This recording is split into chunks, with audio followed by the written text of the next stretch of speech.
Hello and welcome to episode 83 of the Offline Gamer podcast. This is going to be our UKGE wrap-up episode. I'm Ray.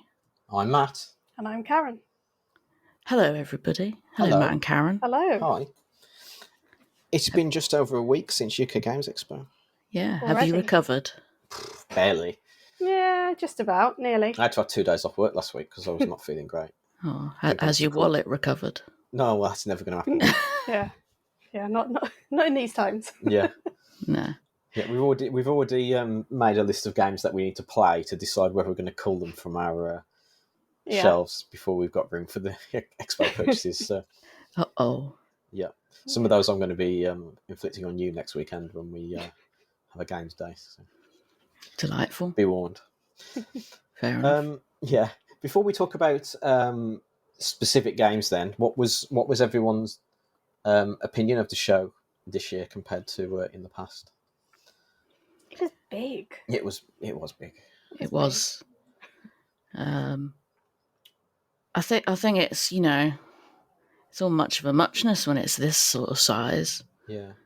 Like, I only went for 2 days, so I didn't necessarily get through every single aisle in both halls, but I got to see the stuff that I wanted to see.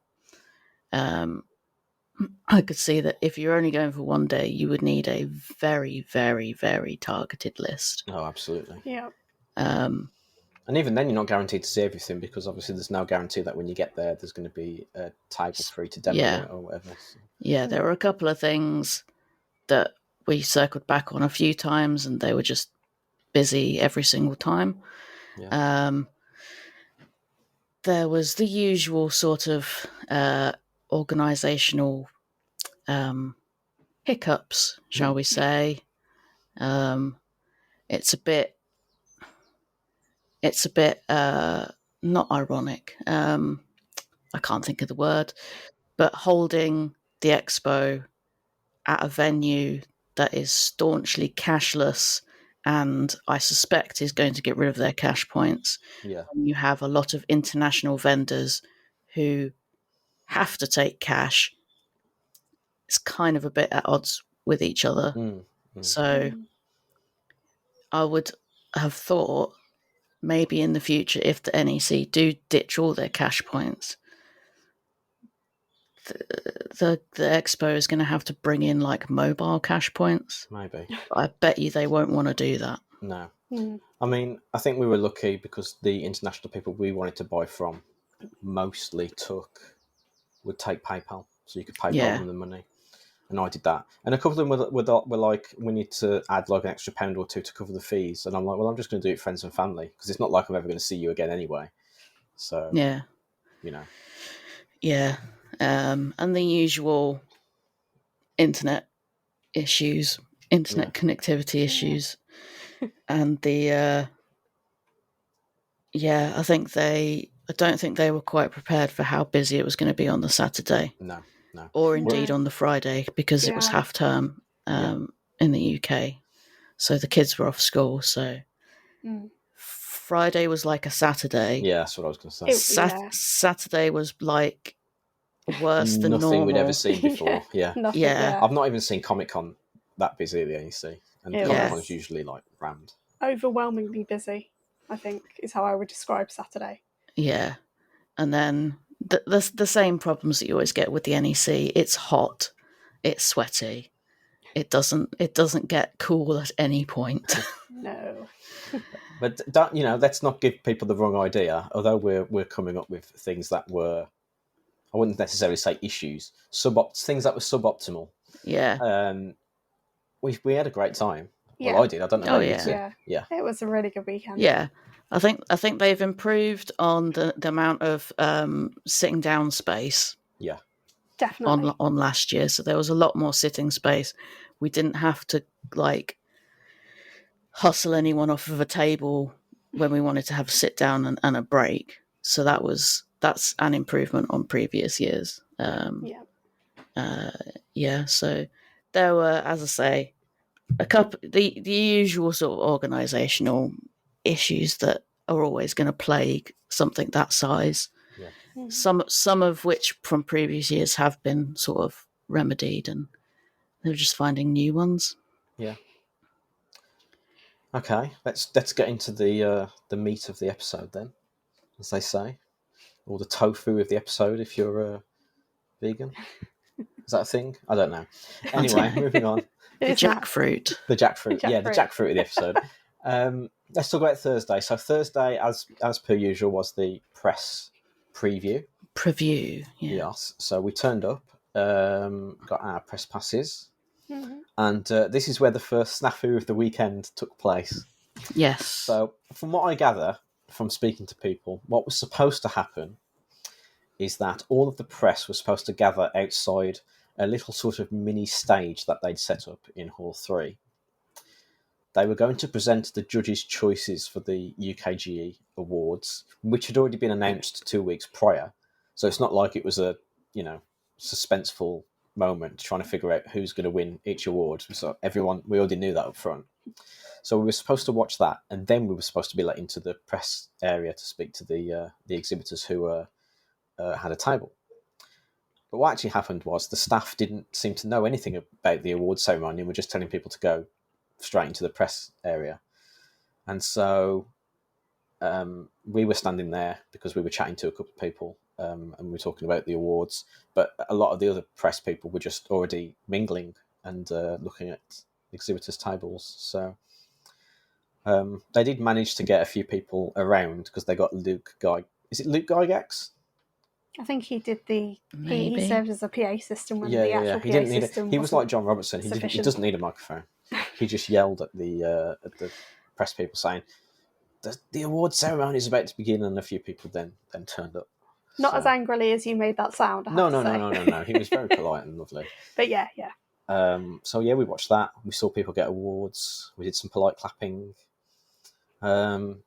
Do we want to talk? Actually, instead, we'll do the awards at the end. We'll say what got the People's Choice and what got the judges. The judges I can't remember any of that stuff. I know Dranda got something, but that's all I can remember. Yeah, Dranda did quite well. We'll talk about them later. So after that, we started to wander around. So I've got pictures on my phone. I assume you've got some as well, Ray. I have some. And Karen's got a list. I have a list. The first thing I've got a picture of is something we didn't play, but I didn't know was a thing, which is the next game in the Forbidden series. Yes. So we've had Forbidden Island, we've had Forbidden Jungle. No, we've had Forbidden Island, we've had Forbidden... I know, I'm giving it away. We've had Desert, we've had Sky, and then we've got Jungle. Yeah. Yes. So do we know anything about Forbidden Jungle? Shall I get the BGG page up? Yeah. So from what the lady was saying on the day, this is following on from Forbidden Sky after you've taken off from, the end of Forbidden Sky when you do that escapey part. You've then landed on this jungle planet, and you need to do some stuff as usual. And that's about all I can remember, apart from there's alien meeples and some of them are quite cute. And I'm sure they're not supposed to be cute, but they're all sort of like creepy, tentacly creatures. So, let's have a look. There's no pictures on the BGG except for the... Oh, no, there is. Demo at UKGE. Demo at UKGE. Oh, yeah. Cute little aliens. And what looks like disembodied hands? Oh, no, they're not. They're not. Those are the green ones. No, they're sort of purple. They look like sort of tentacles. Purple or black. Yeah. Yeah. There's little green ones which I think are like the small form, like the baby form, which look a bit like isopods. Then there's an orange. Oh no, that might be the orange form. Looks like there might be eggs. Maybe. Yeah. And then the grown-up form is like a tall, tentacly, kind of War of the Worlds looking thing. Looks a bit kind of like, if it was upside down, it looks like seaweed. Clumps of seaweed growing up from the floor. Yeah. Yeah. So I guess if you're a fan of the Forbidden games, that will be... one to look out for. Yes. Designed by Matt Leacock, as usual. Published by Game Right, that one. Okay, cool. The next picture I've got is String Railway from Play for Keeps, which looks quite fun. Who wants to talk about that? I couldn't hear anything the guy was saying. Oh, okay, fair enough. So you'll have to talk about this one. Okay, let me bring up the old BGG page. This will be a problem with quite a few things. Okay. I couldn't hear a word anyone was saying, especially at that press preview. Yeah, it was just, again, it was just so much busier than it has been for since I've been going. So it was like a background hum of noise that you'd usually expect on a Friday or something, even on the Thursday night. So, and there was the Bring and Buy queue as well, which was huge. Epic. Oh, we didn't even try this year because it looked so busy, and none of us had got anything to sell anyway. No, there was one guy in the queue who literally had one of those rolling cages that you see at the supermarkets when they bring all the stuff out to restock the shelves, just full of bags of games that he was going to sell. And I'm like, whoa, that's some effort. Yeah. No, we weren't that organised. We were like, we've only just finished putting games up on shelves. We hadn't had time to go around and start taking them off. Yeah. So, yeah. Anyway, String Railway is it's a re-implementation or re-release of a Japanese game that came out in 2010 or 2009, according to BGG. And if you ever played the PC game like Mini Motorways or there's another one. What's the other one called? Where you have like these different colour things and you have to draw like rows that go between them. I can't remember what it's called. I want to say Mini Metro, which has got a very similar name. It might be Mini Metro, might be the one I was thinking of. It's a phone game though, actually. Oh, okay. I think. Never mind. But yeah, you have these like tiles on your table, which are like stations, and you have to link them with pieces of string. But you can do like the guy was showing, you can do clever things like if you put the string in a certain way and like wrap it around, not wrap it, what's the word I'm looking for? Lay it out on the table in a sort of pattern. You can pass through the stations and get more points by delivering people from one end to the other, passing through the other things. Yeah. So, it looks like a fun game. I don't know what the age range is on it. It's going to be like 7+, you reckon? Maybe? 8+. So, yeah, I can see that being a good family game. Apparently, it won 2013 UK Games Expo Best Abstract Game. So there you go. Entirely possible. No idea about that. Yeah. So yeah. So that's String Railway. What's next? Ocean Pods is next. Which was from Molinarius Games, which we talked about in our preview episode. But it was lovely. Yeah. And Lee was very nice, as usual. We had a good chat with him. We did a video with him. Mm-hmm. And I bought a copy of Ocean Pods. Yep. So I don't think there's much more to say than that, really. We haven't played it yet, but looking forward to it. Oh, it's currently on Kickstarter. Yeah. That's the other thing I should be saying. It's on Kickstarter now. Yeah, he launched it last Tuesday, I think, which is World Ocean Day. Yeah, World Ocean Day. Yeah. So that's good. And it's fully funded already, I think. That's great. Let's have a look. Kickstarter Ocean Pods. It's sort of, I think Lee mentioned this, it reminds me, and I believe other people, a little bit of Wingspan in how it's played. Okay. So if you want something slightly lighter than Wingspan, but still sort of nature environment themed, and am I right in saying some parts of the profits are going to a charity as well? They are. Yeah, I don't know what it says on the Kickstarter. It's an ocean, cleaning up the ocean. Yeah. Ocean fund. Plastics. Yeah. Yes. Thingy. Yeah. I can't remember off the top of my head what the name is. But yes, they did say that. I like the I also like, from a gameplay perspective, I like the sort of semi-cooperative element that is everyone has to clean up the ocean if there's any plastic in there. Because if people don't do it, then the game will end.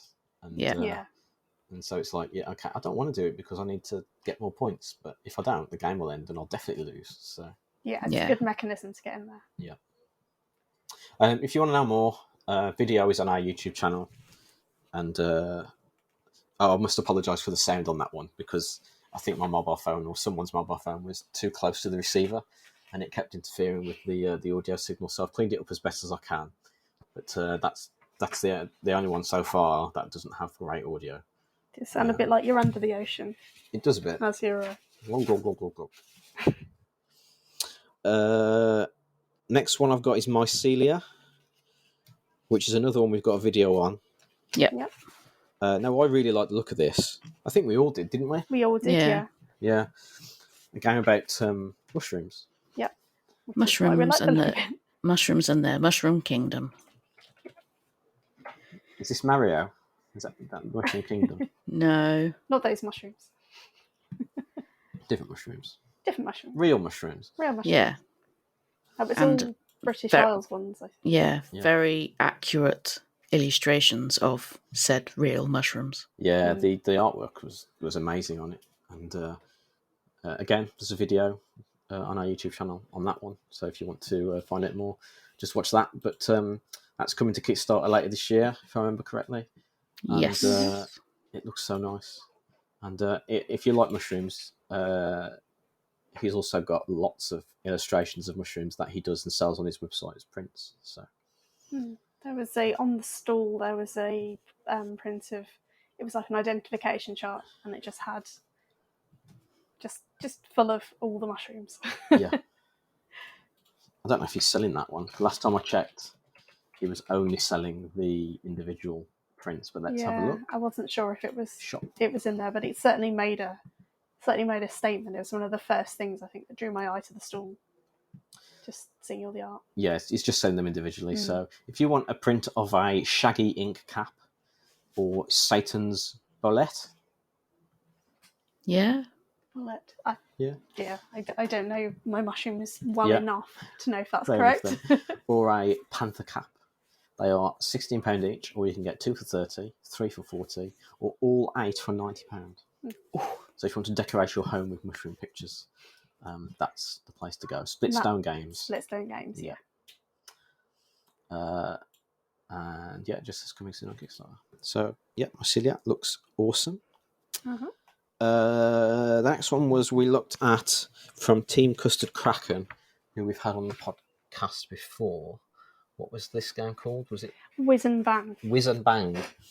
I've got to be honest, I can't remember a lot about it because everything was going so fast on Thursday evening. It's something to do with climbing up towers, isn't it? I think you were rival wizards, and you're just trying to build the tallest tower on the same sort of bit of land. And you're competing to be the person. I think it's either the person to finish the tower, or by the time you get to a certain point in the game to have the tallest one. But you can do things like sabotaging your opponents, or playing things that work to your abilities and enable you to get further up the tower on your go. So it was definitely a competitive game. Here we go. Whiz and Bang is a tower building and defence card game for 2 to 4 players that takes 15 minutes to play. Players take on the role of a wizard attempting to construct the perfect tower on the perfect hill, the problem being every other wizard trying to do the same. I mean, we did walk past their main booth a couple of times over the weekend, but I'm not sure if they were demoing this or... because I don't remember seeing it. But there was a lot of their 3D printed stuff that they were doing. Yeah. Because remember they said to us at the press event that they'd recently got a contract with Czech Games Edition to print licensed like components and upgrades for their games. For their games, yeah. Which is cool. They did have a lot of them. A lot of different components there. Yeah. What's next? Curse words. Curse words.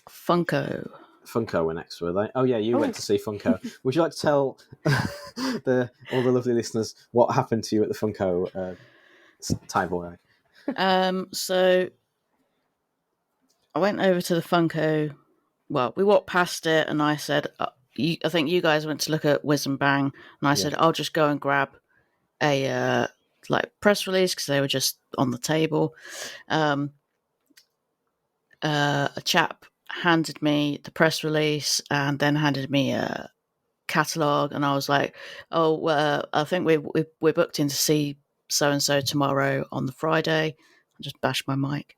And he got hold of Angela, who then gave me a goodie bag, and I was expecting, a small size goodie bag, like Haribo and stickers, that sort of thing. Yeah. Instead, it was a gigantic tote full of big box games. Like there were 3 big box games in there, and then what else? There was a smaller game which we sort of played a different version of. What's it called? I think it's in this. Something Wild, the small one. Yeah, it's kind of like. Was it the Rivals thing? I don't remember. No, it wasn't Rivals. That's what we played on Friday, which we'll talk about. Shall I go and have a look? But I mean, I've got a portable mic on, so I can just walk away. Unfortunately, I won't be able to hear what you're saying, but I can just walk away. Walk away. We can. I'm in a different room now. We can talk about Matt while he's gone. Yeah, he won't be able to hear us. No. Yeah.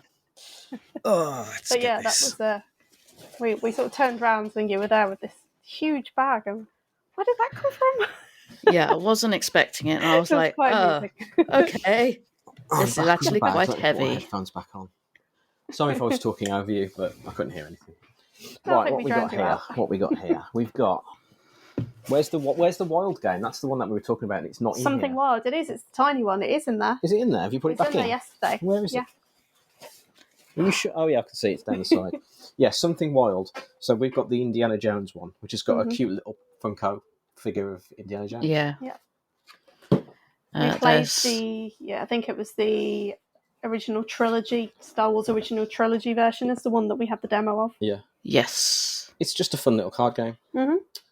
Where you're playing cards and you've got to try and... Well, you're drawing cards and you've got to try and make either a set of 3 of the same colour in a row, so 4, 5, 6 blue, or 3 of the same number in different colours. And then when you do that, you get to claim a card that's in the middle of the table, and that gives you a special ability that you can use later on in the game. Yeah. Very straightforward. Yeah. Nice and simple. Next in this bag of goodies was Indiana Jones Sands of Adventure, which is... I think a lot of these were released, just the Expo was their first their first release. It's up to Indiana Jones and his friends to rescue the Ark of the Covenant before it falls into the wrong hands.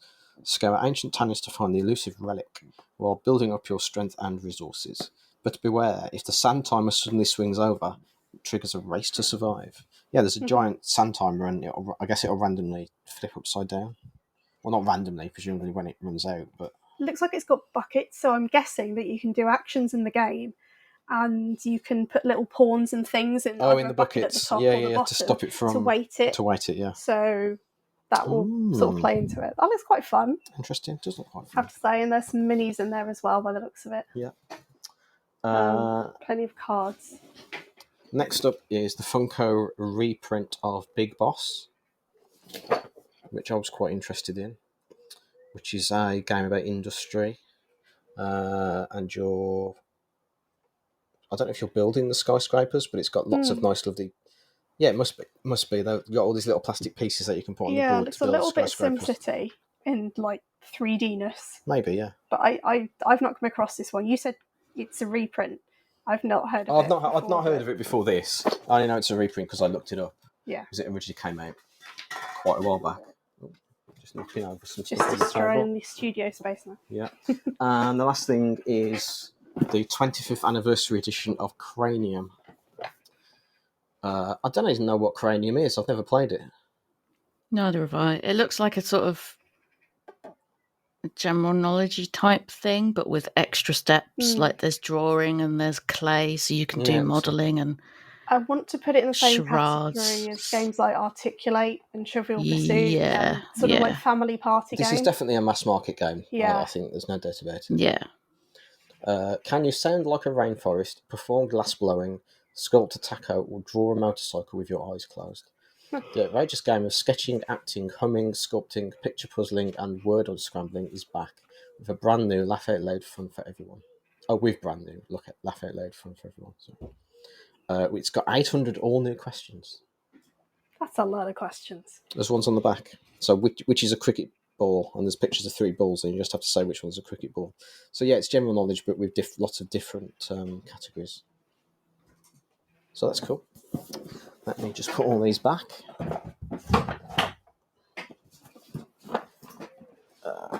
Okay.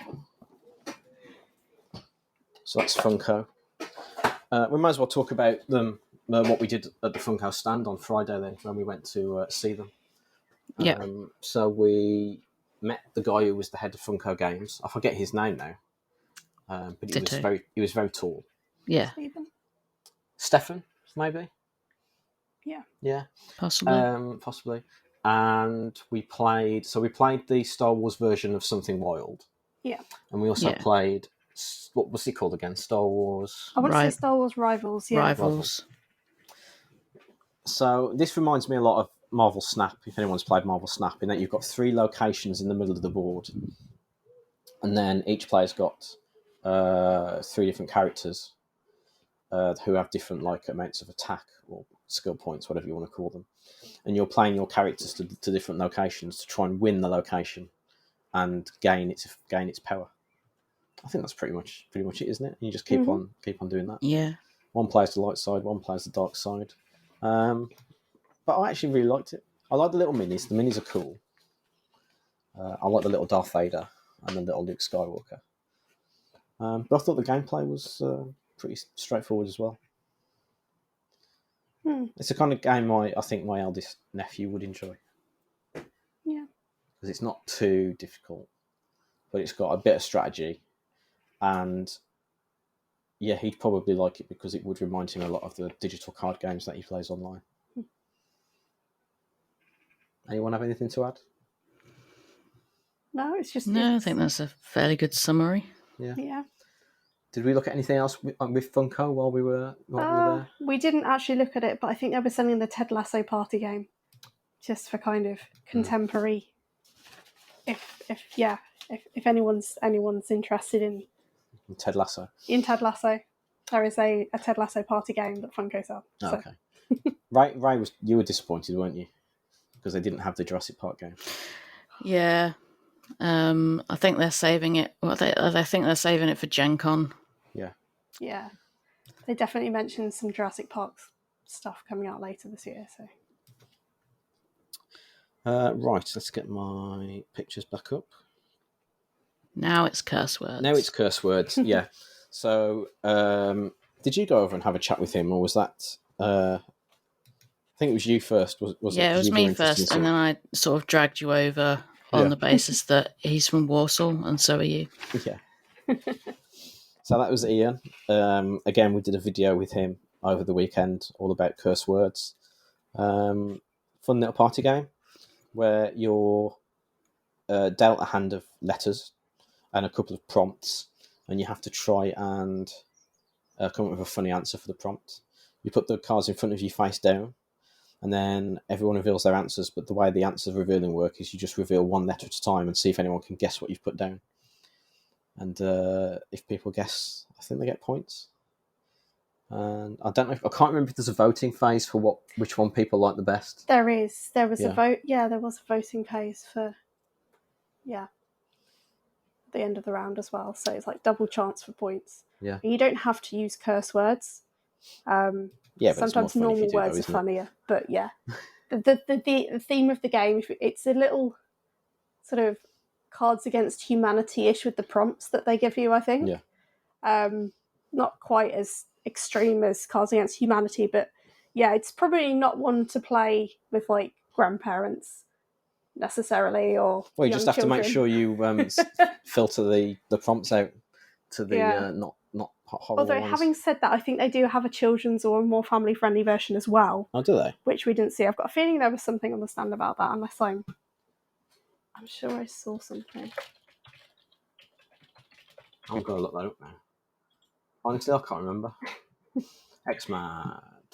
Curse words. A card game for filth. I mean, it says it's a card game for filthy people. So the website's just loading. It's got this huge image on which takes a minute to load. 3 to 9 players. It does say age 17 plus. Yeah. So is your mind filthy enough to win? There were blank prompts though, so you can make your own. But maybe I made that up. I thought I saw it somewhere, but I could have got my wires crossed. Yeah, I honestly don't remember that. No. You're just imagining things, maybe. I'm just imagining things. It's just the sheer weight of games is, trying to process all that. That's get a few things wrong. Yeah. That's Hexmad Games, and that's coming to Kickstarter again later this year. Next, we stopped by Inspiring Games to chat with Kevin, who, again, is someone we've had on the podcast in the past. Didn't really get a chance to look at this in any great depth, and over the course of the weekend, again, it's one of those ones where we walked past and it was just rammed every single time. But he's releasing a new edition of Legends Untold. So I guess if you want to know more about that, just find our previous episode with Kevin and Inspiring Games and have a listen about that. I think I stopped briefly at Japanime Games. Oh, yeah. To look at Bananya. Yes. Which I seem to believe is a cartoon. Like it is. It's an anime. Yeah. In cartoon Japan. Is a banana. Yeah. So it's based on that. Basically, it has cute cats in banana skins. Yeah, man. I think you have to do stuff to get a full set of 10 different bananas, and that's about it. And they have lots of little expansion packs with different themes. And there was a ice cream one, I think, and there was like sweets. There was magic, elder wisdom, music, a couple of other ones. Yeah, so I briefly stopped by that. I think my next one is Noli, but I don't know if that's... Yeah, I've got a few before we get to that. But I do have a picture of you at Noli, but I've got a few before that. So I've got Walkies, the board game. Oh, which is a game all about walking dogs. Yeah. Looks like a fairly standard roll and move game, but with a trivia element where you have to answer questions about dogs and looking after dogs to be able to progress. So it's a sort of semi-educational... what's the word? I don't know. Game? Yeah, game. Yeah, that's the word I'm looking for. So yeah, designed by a single lady, I think, and I can't remember if she did all the artwork or not. But not as in she's a single lady, as in designed by one person. She was the only one doing it. I don't know her relationship status, and I would never broadcast it on a podcast anyway. So. But yeah, so that's that. Kind of game I think my mom would like. Not sure if it's for me. Probably a bit too light, a bit too old school. Being a roll and move game. Yeah. But it looked pretty enough. Yeah, it's a nice idea for if you are thinking of getting a dog. Yeah. Or to help teach if you want to get a family pet, to help teach children about how to care for one as well. I think it's a nice idea. And the little dog bowls, they had little dog bowls as well. I think they were with walkies printed on. That they were. Oh, that's right. I think they might have been with the game, but there was a lot of tote bags and things as well. I think if we'd have found a black Labrador one, we probably would have come home with one of those. Yeah, for my mum. Yeah. Not a black Labrador, a tote bag with a black Labrador on it. I mean, dog would be nice, but... next one I got right is another one of yours. It's Dragon Dowser. Dowser. Dowser, sorry. Dowser? I don't know. Dowser. Okay. Who's that by again? What's the name? I don't remember the name of who they it's were. It's the Inspirals people. Hatchlings Games. Hatchlings. Yeah. Yes. So what did you think of that? I can barely remember what on earth was going on at that point. Dragon Dowser by Hatchlings. Oh, dear. By the way, everyone, if we sound a bit unenthusiastic, it's not because we are, it's because today is like the hottest day of the year so far, and we're all absolutely sweltering. Yeah, it's 26 degrees in here, and I've had the fan on all day, but obviously I can't have the fan on at the moment. Hang on a second. Hang on. Karen, where are you? I wondered where you were going. I think. Because if you're going to the toilet, you need to take your microphone off. No. Just checking. Just checking. I didn't want a Leslie Nielsen naked gun situation. Oh, hell no. Where is it? Dragon Dance. Oh, it doesn't have any more information on it. Got a sheet for it. Oh, but there's nothing on there.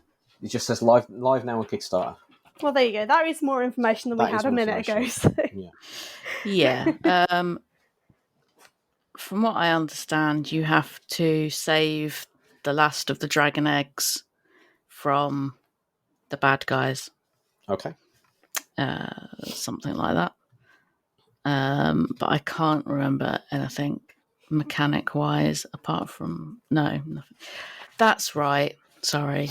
This is a solo journaling game. Oh, that's right. I remember. Oh, yeah. Okay. That's the one. It's already funded like over 10,000 more than it wanted. Nice. So that's right. So yeah, there's a deck of cards and you're sort of moving through the cards, and each card you turn over will give you a prompt. So you have to write down in your journal according to the prompt, and you have to find a particular dragon egg and return it to the sanctuary. So it's on... Well, I say it's on Kickstarter now. It's only on Kickstarter until June 22nd. So if this is out after that... Oh, it'll be before then. Yeah. So much chance to get a pledge in. I'll finish editing the videos first. But yeah, and if you back, then you can even have an ambient music track to go with it. Oh, that's very nice. Lovely. So yeah, that was Dragon Dowser. Okay. It's a solar punk tabletop RPG for one player. Solar punk? What's that then? I can never quite understand. I think it's stuff that's like to do with the sun. Oh, is it? Okay. It's not. not I know what steampunk is. So like steampunk is steam, and cyberpunk is all cyber, and solar punk is I think it's I don't know. I think sometimes it seems like it's like kind of like a post-apocalypse, but it's getting better kind of thing. Okay. Wikipedia says solarpunk is a literary and artistic movement that envisions and works towards actualizing a sustainable future interconnected with nature and community. Which fits in. I have just backed a game. It might even be called Solarpunk. Oh, okay. Which is, there you go.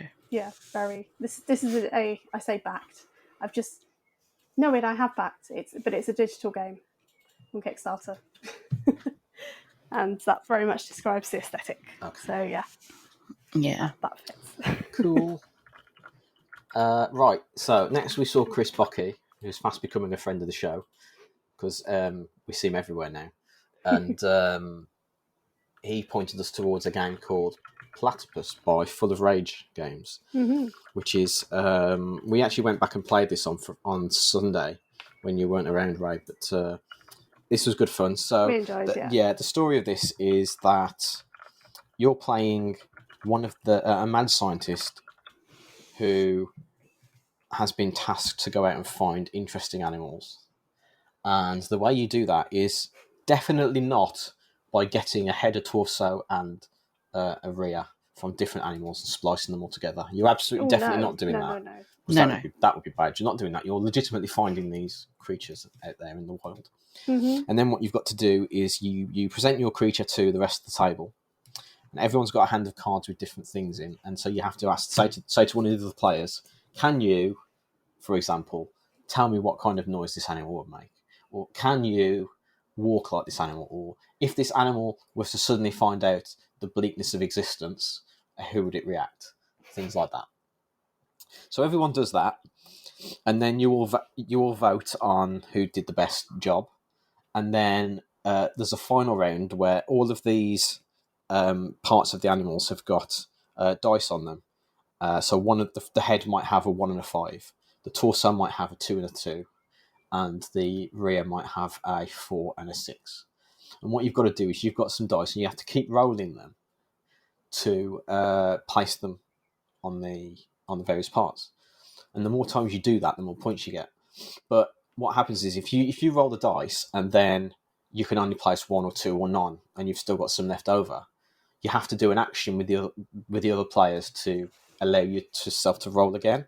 So the action that we did was high-fiving. So what it was literally roll dice, I can put these on there, and you're sitting there going, I need to high-five someone, and it's a constant barrage of high-fiving and rolling dice. Yeah. And it gets really frantic.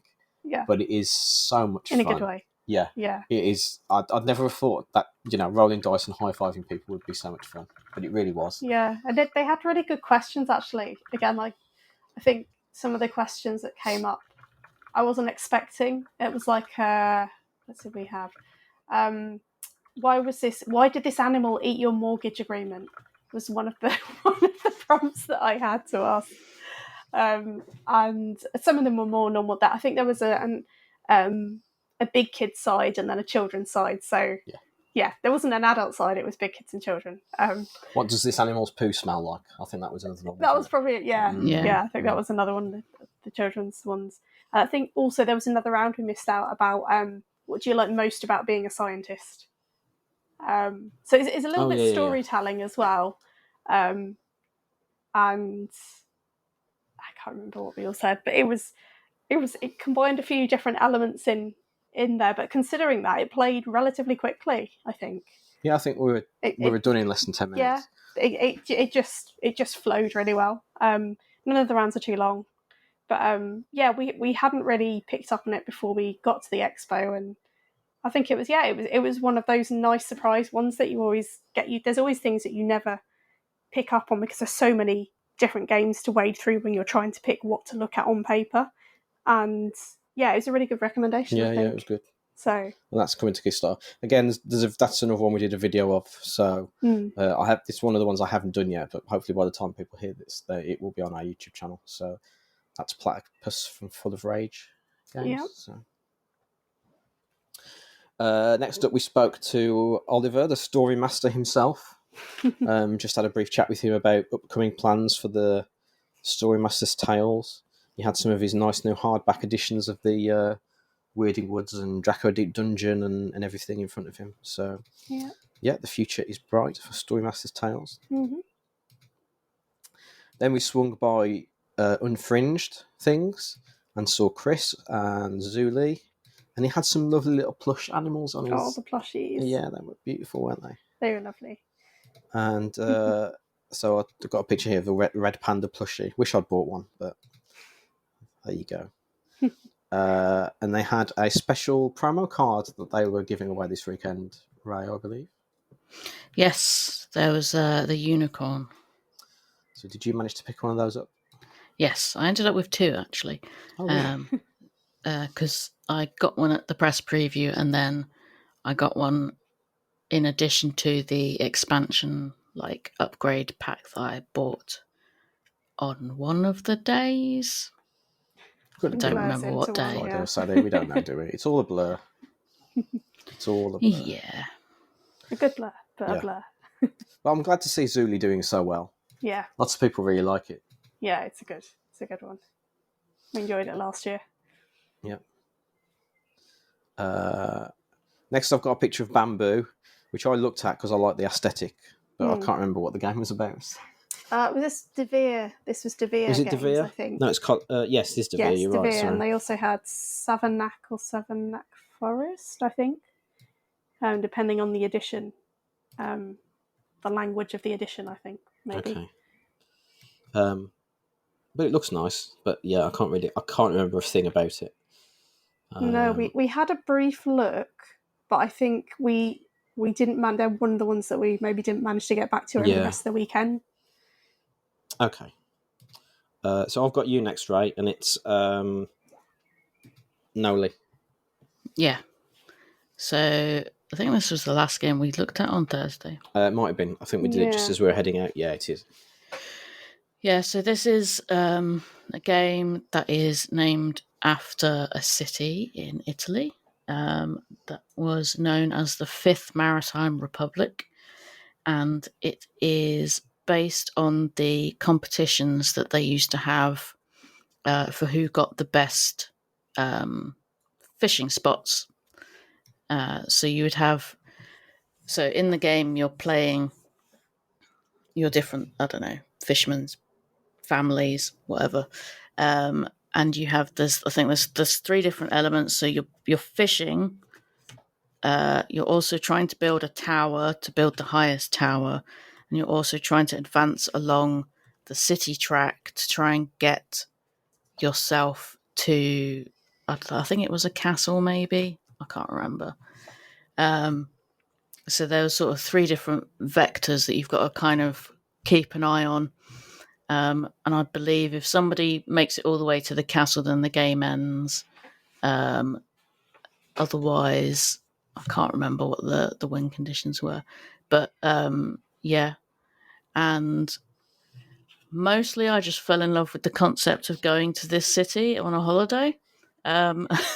Because it sounded quite fun and quite interesting, historically speaking. But yeah, I quite like the game. It's got a similar art style to some of the games, like I want to say Isle of Skye, but possibly sort of a bit, I don't know, like the name, like the lettering was done in a similar style to Root a bit. But the it's art, sort of 15th, 16th century early printing press type thing, isn't it? Or yeah, sort of manuscripty, yeah. illustrated, illuminated manuscript type. Yeah. So I can't remember whether it was out or whether it's coming to Kickstarter. No, I'm not sure. Noli board game. So you do have things like bidding on actions secretly, action dice. Let's have a look. Yeah, so BGG reckons it came out last year, so I think it's available out in the wild. So yeah, it's sort of Middle Ages. You've got, so in the fishing side of things, you've also got potential to be attacked by Saracens. So there's kind of like a bit of overlappy co-op-y type thing, but it's mostly trying to win the regatta. So yeah, there you go. Okay. So, overall thoughts on the press preview. I mean, for me, it was too big. There's no way you could do stuff in 3 hours. It was too big. It was cramped. There was nowhere to sit. Yeah. And more every year, it seems that some press people go there, they stop and they block every single stand with a camera and shove a microphone in the person's face, and it's like, yeah, other people have to get round these stands as well, and there's barely any time. I can understand why people would do it at the press events, because it's a bit quieter. And obviously you don't. I always feel bad when I'm doing things over the weekend for interrupting them while they're trying to get punters interested. Yeah. Having said that, I would rather do a video with someone in front of their proper stand that they've set up, rather than just a table in the press preview. That's just me. I think it looks nicer, but I can understand why people do it. But yeah, I mean, I think it needs to be a full day, to be honest, a press event. I mean, they have a full day for the industry thing, because there were videos on YouTube from a couple of people. They have like a hall in the Hilton, and they do like a whole day thing for industry networking. I think having the press preview in the Hilton is probably not great logistically, because then obviously everyone has to get their stuff over to the NEC for the next morning. Yeah. So that would mean a lot of late nights for people. Whereas if they have it where they have it now, you just walk next door. You know, you've got a couple of banners and you can walk between the halls. But yeah, I do think the show is getting too popular. I do worry that sometimes they're still thinking like they were 5 or 6 years ago, before the show got as popular as it did. And the next thing we're going to talk about is another good example of that. So shall we move on to the show proper? Yeah. And the next picture I've got is our selfie for the £1,000 giveaway. Yay. So how this worked was there were a couple of banners around the halls with a big sign saying £1,000 giveaway, the date, and instructions on what to do. And what you had to do is you had to take a selfie, post it on Instagram with a couple of certain hashtags and tagging the UK Games Expo page. Then what would happen is at 1:30, you would go along to the main stage in Hall 2, get in a massive queue of people, collect a raffle ticket, and then stand around and wait for the raffle to be drawn. Technically, it was before 1:30. They drew it. They were meant to draw it at 1:30. But I don't think meant to be queuing up before then. On Friday, I don't think they realised how busy it was going to be. So it was definitely after 1:30. Yeah. On Saturday, they did basically the same thing. Yeah, pretty much. And then on Sunday, they changed it because the queue on Saturday was just so out of control due to the amount of people there. They changed it so that once you took the selfie, you walked to one of the help points and showed them your Instagram post, and they gave you the raffle ticket there. And then you would just go to the stage at 1:30 and see if you'd won. Now, the issues I have with that is, the main issue is there's nothing to stop you from getting multiple raffle tickets. Yeah. You can just go to the one help stand, show them the photo and say, I've just posted this, and then walk to the other one and do the same thing. Yeah. So you get 2 raffle tickets.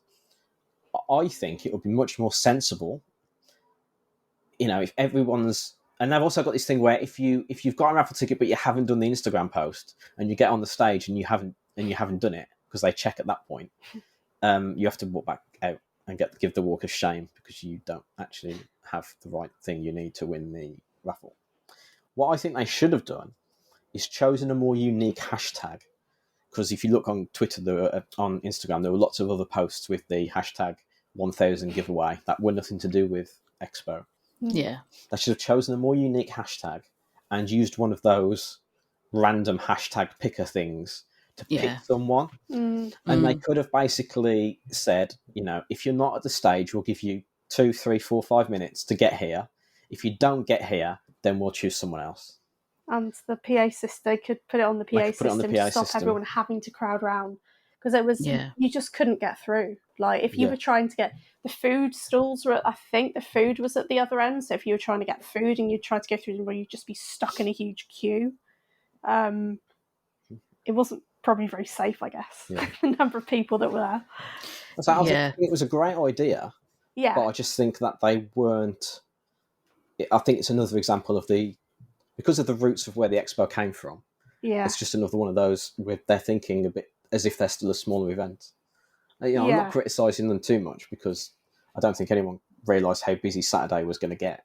No, I think it exceeded anyone's expectations, really. But yeah. Anyway, sorry, Ray, I cut you off. What were you going to say? Yeah, I was going to say on the Friday, the guy who was doing the announcement, whose name I always forget, he even said the NEC are going to call me in because we've blocked the hall, we've blocked the aisles. They don't like it if we block the aisles, but he seemed to think it was a good thing. And I'm like, nah. That was Tony, wasn't it? If you already have issues with crowds, this is like being smushed together on top of everything else. And it's sort of like a bit of a sensory hell moment. That was all I had. Yeah. Again, although we're making little criticisms here and there, I'm still want to reiterate we had a great time. It was a good event. Anyway, moving on. Although we didn't win the £1,000. No, we didn't actually. So we had a terrible time because we didn't win any money. Could you imagine if you won it on the Sunday and you've basically only got 2.5 hours to win to go around and spend £1,000 before the Expo shuts? I mean, you say that like it's hard, but depends what you want to buy, doesn't it? If you just want to buy games, I guess you could just walk to like one of the retailers like Travelling Man or Chaos Cards and just say, right, I'll have that. Well, this is why I messaged you and I said just buy four of the absolute full bundles of Frosthaven, which are I think £230 all in. And then 4 of them, then just sell them on eBay, make the money back, and then buy whatever you want when you've got your own leisure time to do it. Ray's found a loophole. I mean, I'm sure somebody else thought of this. Yeah. Or put a deposit down on the gaming table. Yeah. And then get it, and then say, actually, I don't want it anymore, and then get the deposit back. Yeah. Oh, but it'd be refunded onto the credit card. Probably would. Right. Let's go back to games. So the next couple of pictures I've got are of the Funko games, which you've already talked about. I've got a picture of Ray looking very puzzled playing Star Wars Rivals. So. Yeah. Before that, what have you got? Well, one of the first things that we looked at was toe beans. Yes. Toby. I don't remember that at all. Toe beans, as in cat paws. Toe beans. Toe beans. That's what they're called. Okay. On cat I don't paws. remember it, so I'll have to defer to you. It was the Magical Cat Cafe RPG, wasn't it, I think? Yeah, it's like a small RPG. It comes designed like a cafe menu for sort of giving you an alternative to starting in the tavern for your bigger quest, or just having like a little chill session. And they had an expansion which actually came with a little recipe book so that you could actually go and make some of the drinks that were on sale. And I thought it was exceptionally cute. And they had some other bits and pieces sort of RPG related. And I'm trying to Fistful of Crits. Yes. Was the name of the seller people, I don't know. So yeah. If you're interested in cats serving you, so the waiters are all cats. So if you're interested in an RPG where cats serve you coffee, then toe beans. And we did go past Mycelia before Star Wars, but obviously we have already talked about that. We have. Oh, I'll tell you what else we did that I don't have a picture of. We Karen and I did this while you wandered off, I think, right? We did Mayfly games and talked to them about the Mafia, the family, which was their crime game, which we saw at Aircon. And we were going to do a video with them there, but we just didn't get around to it. But we managed to do a video with them at UKGE.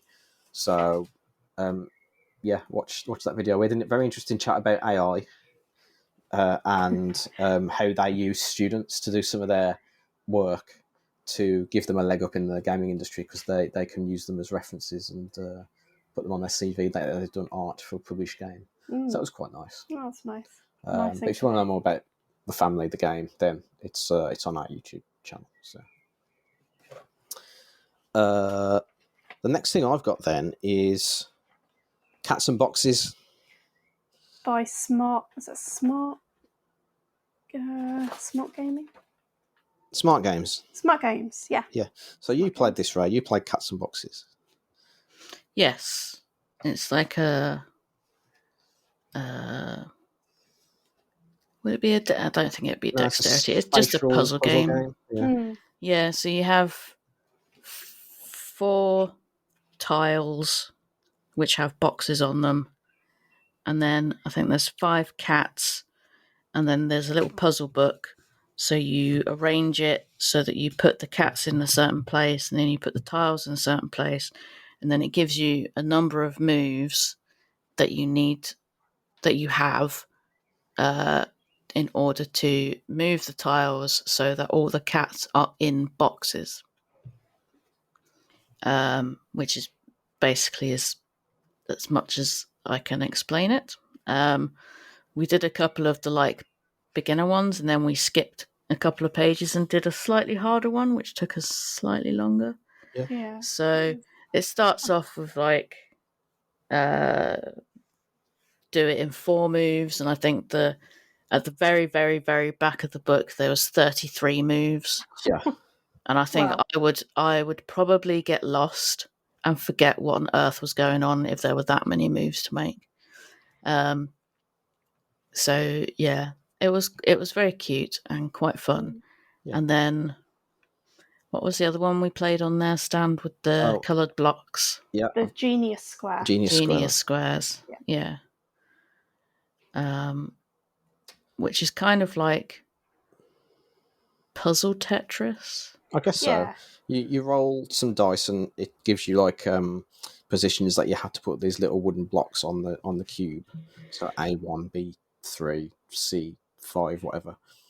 So you put all those in, and then you've got a number of blocks which are like Tetris shaped. Not all of them, because some of them are only 3 pieces long, but they're all like Tetris shapes. And you basically have to try and fit all of those shapes into the board. But you've got those the square, but you've got those wooden blocks in the way. So and it's just a race against time to see who can be the first person who does it. I just like the fact that there is a solution for every possible combination of where those things could be. It just blows sometimes more than one. Yeah, yeah. Well, because we did one and we both came up with a different solution, but we still managed to to complete it. But it just boggles the mind how no matter where you put those blocking cubes, you'll always be able to fill the board with what's left. I think that's just incredible. Replayability. It's got very high replayability. Yeah. So I think we played the like XL version. Yeah. And then there's like a smaller version, which is the standard version. Yeah. What's this? I've got a picture of our raffle tickets. We were number 284 and 289. Oh. Lovely. So after we nearly suffocated to death at the raffle, the next thing I've got is Cheese Master at Aiello. Oh, yes. Aiello. This was. You were quite keen to play this, weren't you, Ray? I thought you were quite keen to play it. Well, I liked it because of the food, and you liked it because of the cats. Well, yeah. But this is one of those games where I think I got it into my head. I was like, Matt wants to see that game. Let's go and look at that game. I mean, it was fun. Because the table was empty at the time. Yeah. And I think it was at that point that we'd all started to flag a little bit, and it was like, oh, let's sit down. Let's sit down. Oh, look, seats. Oh, and there's a game here. Yeah. So this is a dice rolling game where there's dice with cheese and mice and dogs and cats and things on them. And what you're trying to do is you roll all the dice, and then everyone has to look at them and try and figure out how many pieces of cheese there are. So you might think, oh, that's easy. If you've got 3 pieces of cheese showing on the dice, then there's 3. But of course, cats will eat the mice. Mice eat cheese. So if you've got a cat, it cancels out a mouse. If you've got a dog, it cancels out everything. The dog cancels out the cat. Oh, yeah. The shop owner cancels out everything. Oh, that's right. Mm-hmm. And then I can't remember what the Cheese King did, because I think we'd won by then. I don't think we played. Yeah, we may not have played with the Cheese King. But and then what you have to do is everyone has to... it's like a musical chairs type thing where there's only a certain number of cheese tokens, and when you think you know what the final answer is, you put your cheese token on a piece of on a card you've got with the numbers. So you say if you think there's 2 left, you flip one over to the number 2 side and then put the cheese marker on it. But obviously, if there's 3 players, there's only 2 cheese markers, so someone's going to get left out at the end. So I did horribly at this game, absolutely horrendously. You were both too fast for me. The idea is that you lose points for being the last player to try and guess, but you also lose more points if you guess wrong. So it's a real balance between thinking, oh, I think that's it, and getting your hand in there and guessing, and risking losing a point by being too slow. So yeah, it's quite nicely balanced. Yeah, that was a fun one. We also played Foodie Forest on Aiello's stand as well. Mm-hmm. I can't remember a thing about this. I know we played it, and I look at the artwork and I go, oh yeah, I remember that, but I don't remember the game at all. It was recipes. We all had a hand of, I think we had to choose 5 recipes secretly. Everyone has the same 5 recipes, but you secretly choose one of them, put it face down, and then you deal out a deck of ingredients cards that everybody gets. And each of the recipes, you get points for certain things, and then when you lose points for other things, like the boot generally lost you points. For every boot that you collected for a recipe, you lost a point generally. But your recipe, if you'd chosen a recipe with berries in it, you picked up 1 point for every red card that represented berries at the end of that's right. the round. And one of the recipes was boots, wasn't it? So boots would normally lose you points unless you've got this card. Unless you've got the boot recipe, in which case it gained you points. But you're all trying to place cards. You're all trying to place. You will have to place cards in the middle. For, I think you go around to, I can't remember how you chose which recipe to work towards.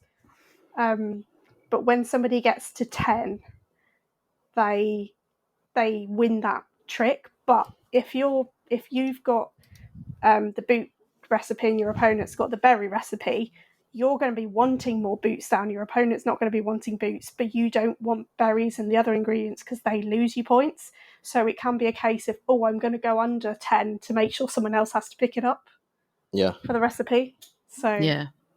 So I think this is like a reskin.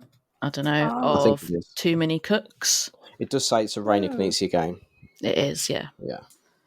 Everything's a Reina Knizia game. Yeah. So looking at the old Too Many Cooks artwork, I'd say the Foodie Forest artwork is a bit more up to date and a bit more fun. But yeah, it was. I enjoyed it. I can't remember who won. No idea. I think it was Karen. Was it? Yeah. I can't even remember. I think I remember sitting there thinking, these Karen's being proper sneaky with this one. Yeah, because I think you did the boot recipe or something, and you got loads of boots. Yeah, I think I tried to fool everyone with that one. So that's Foodie Forest. Okay. It took me a while to get into it, but it was probably extra fun because I won, but it was quite fun at the end. But it did take me a while to pick it up exactly how it worked, I think. But no, it was a fun little game. Okay. Origame or Origami next. And we looked at Wok and Roll, which I enjoyed a lot, so much I bought a copy. Yep. This is a roll and write where you are cooking dishes in a Chinese restaurant. And there is a central pool of dice that everyone can use. Well, no, I'll say that again. There are 6 dice, 4 white ones and 2 red ones. And when you roll, you can use all of them, but the other players can only use the white ones. And what you're doing is you're just trying to get the right symbols you need to either unlock pair-ups with little menu icons, or use the ingredients to cook dishes.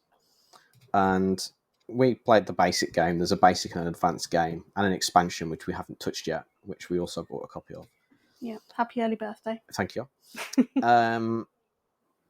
I'll conveniently forget that was a birthday present in a few weeks' time, and you'll have to buy me another one. Oh, is that how it works? Yeah. Well, let's hope they've got a third expansion. Yeah. But yeah, it was a fun little roll and write. Obviously, the theme appealed to me, being a food game, but actually I think it works really well. Yeah. The only criticism we have with it is the pens aren't very good. It's either the pens or the boards. We're not sure. Because we when we were playing it at the expo, we had to keep swapping pens to try and find ones that worked. Those dry erase markers. But even the copy we've got here, we played it the other night and we were having the same problem. We're struggling again. Yeah. So it's whether if it gets greasy, it really doesn't like it. But other than that, yeah, we really enjoyed. Like, we picked it up again.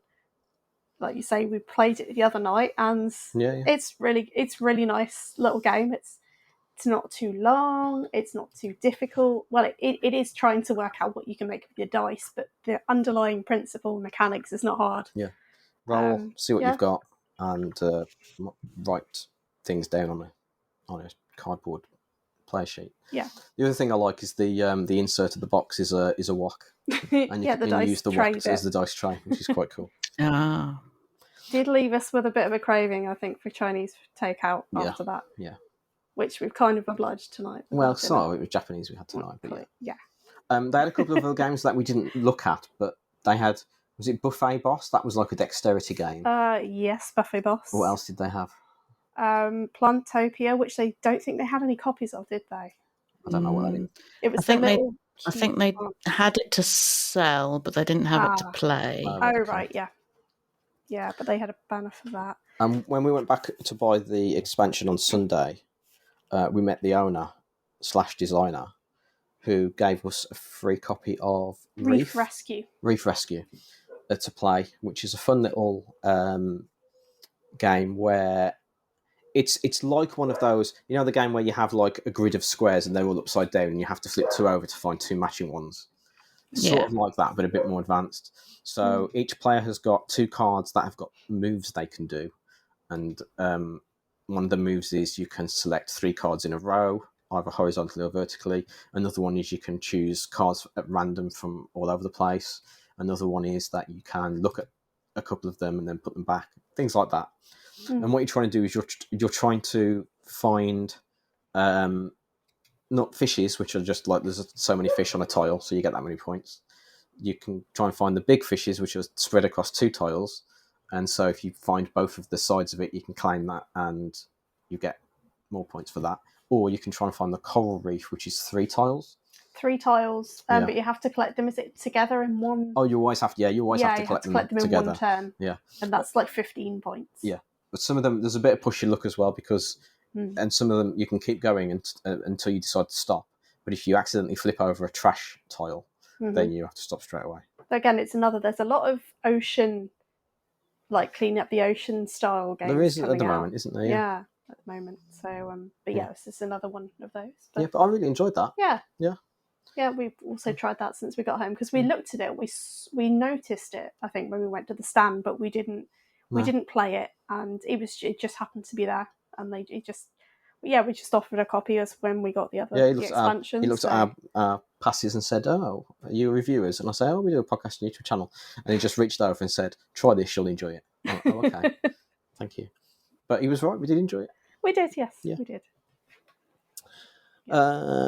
Right, so that's... there another one? Oh My Orchids was the other game they have, which is really nicely illustrated. I think it's about growing orchids. We didn't actually look at that one. But again, all the artwork that they have is really nice, but it's all different styles. So they've done quite well, I think, in appealing to different groups of people because it all catches your eye, but for different reasons. Okay.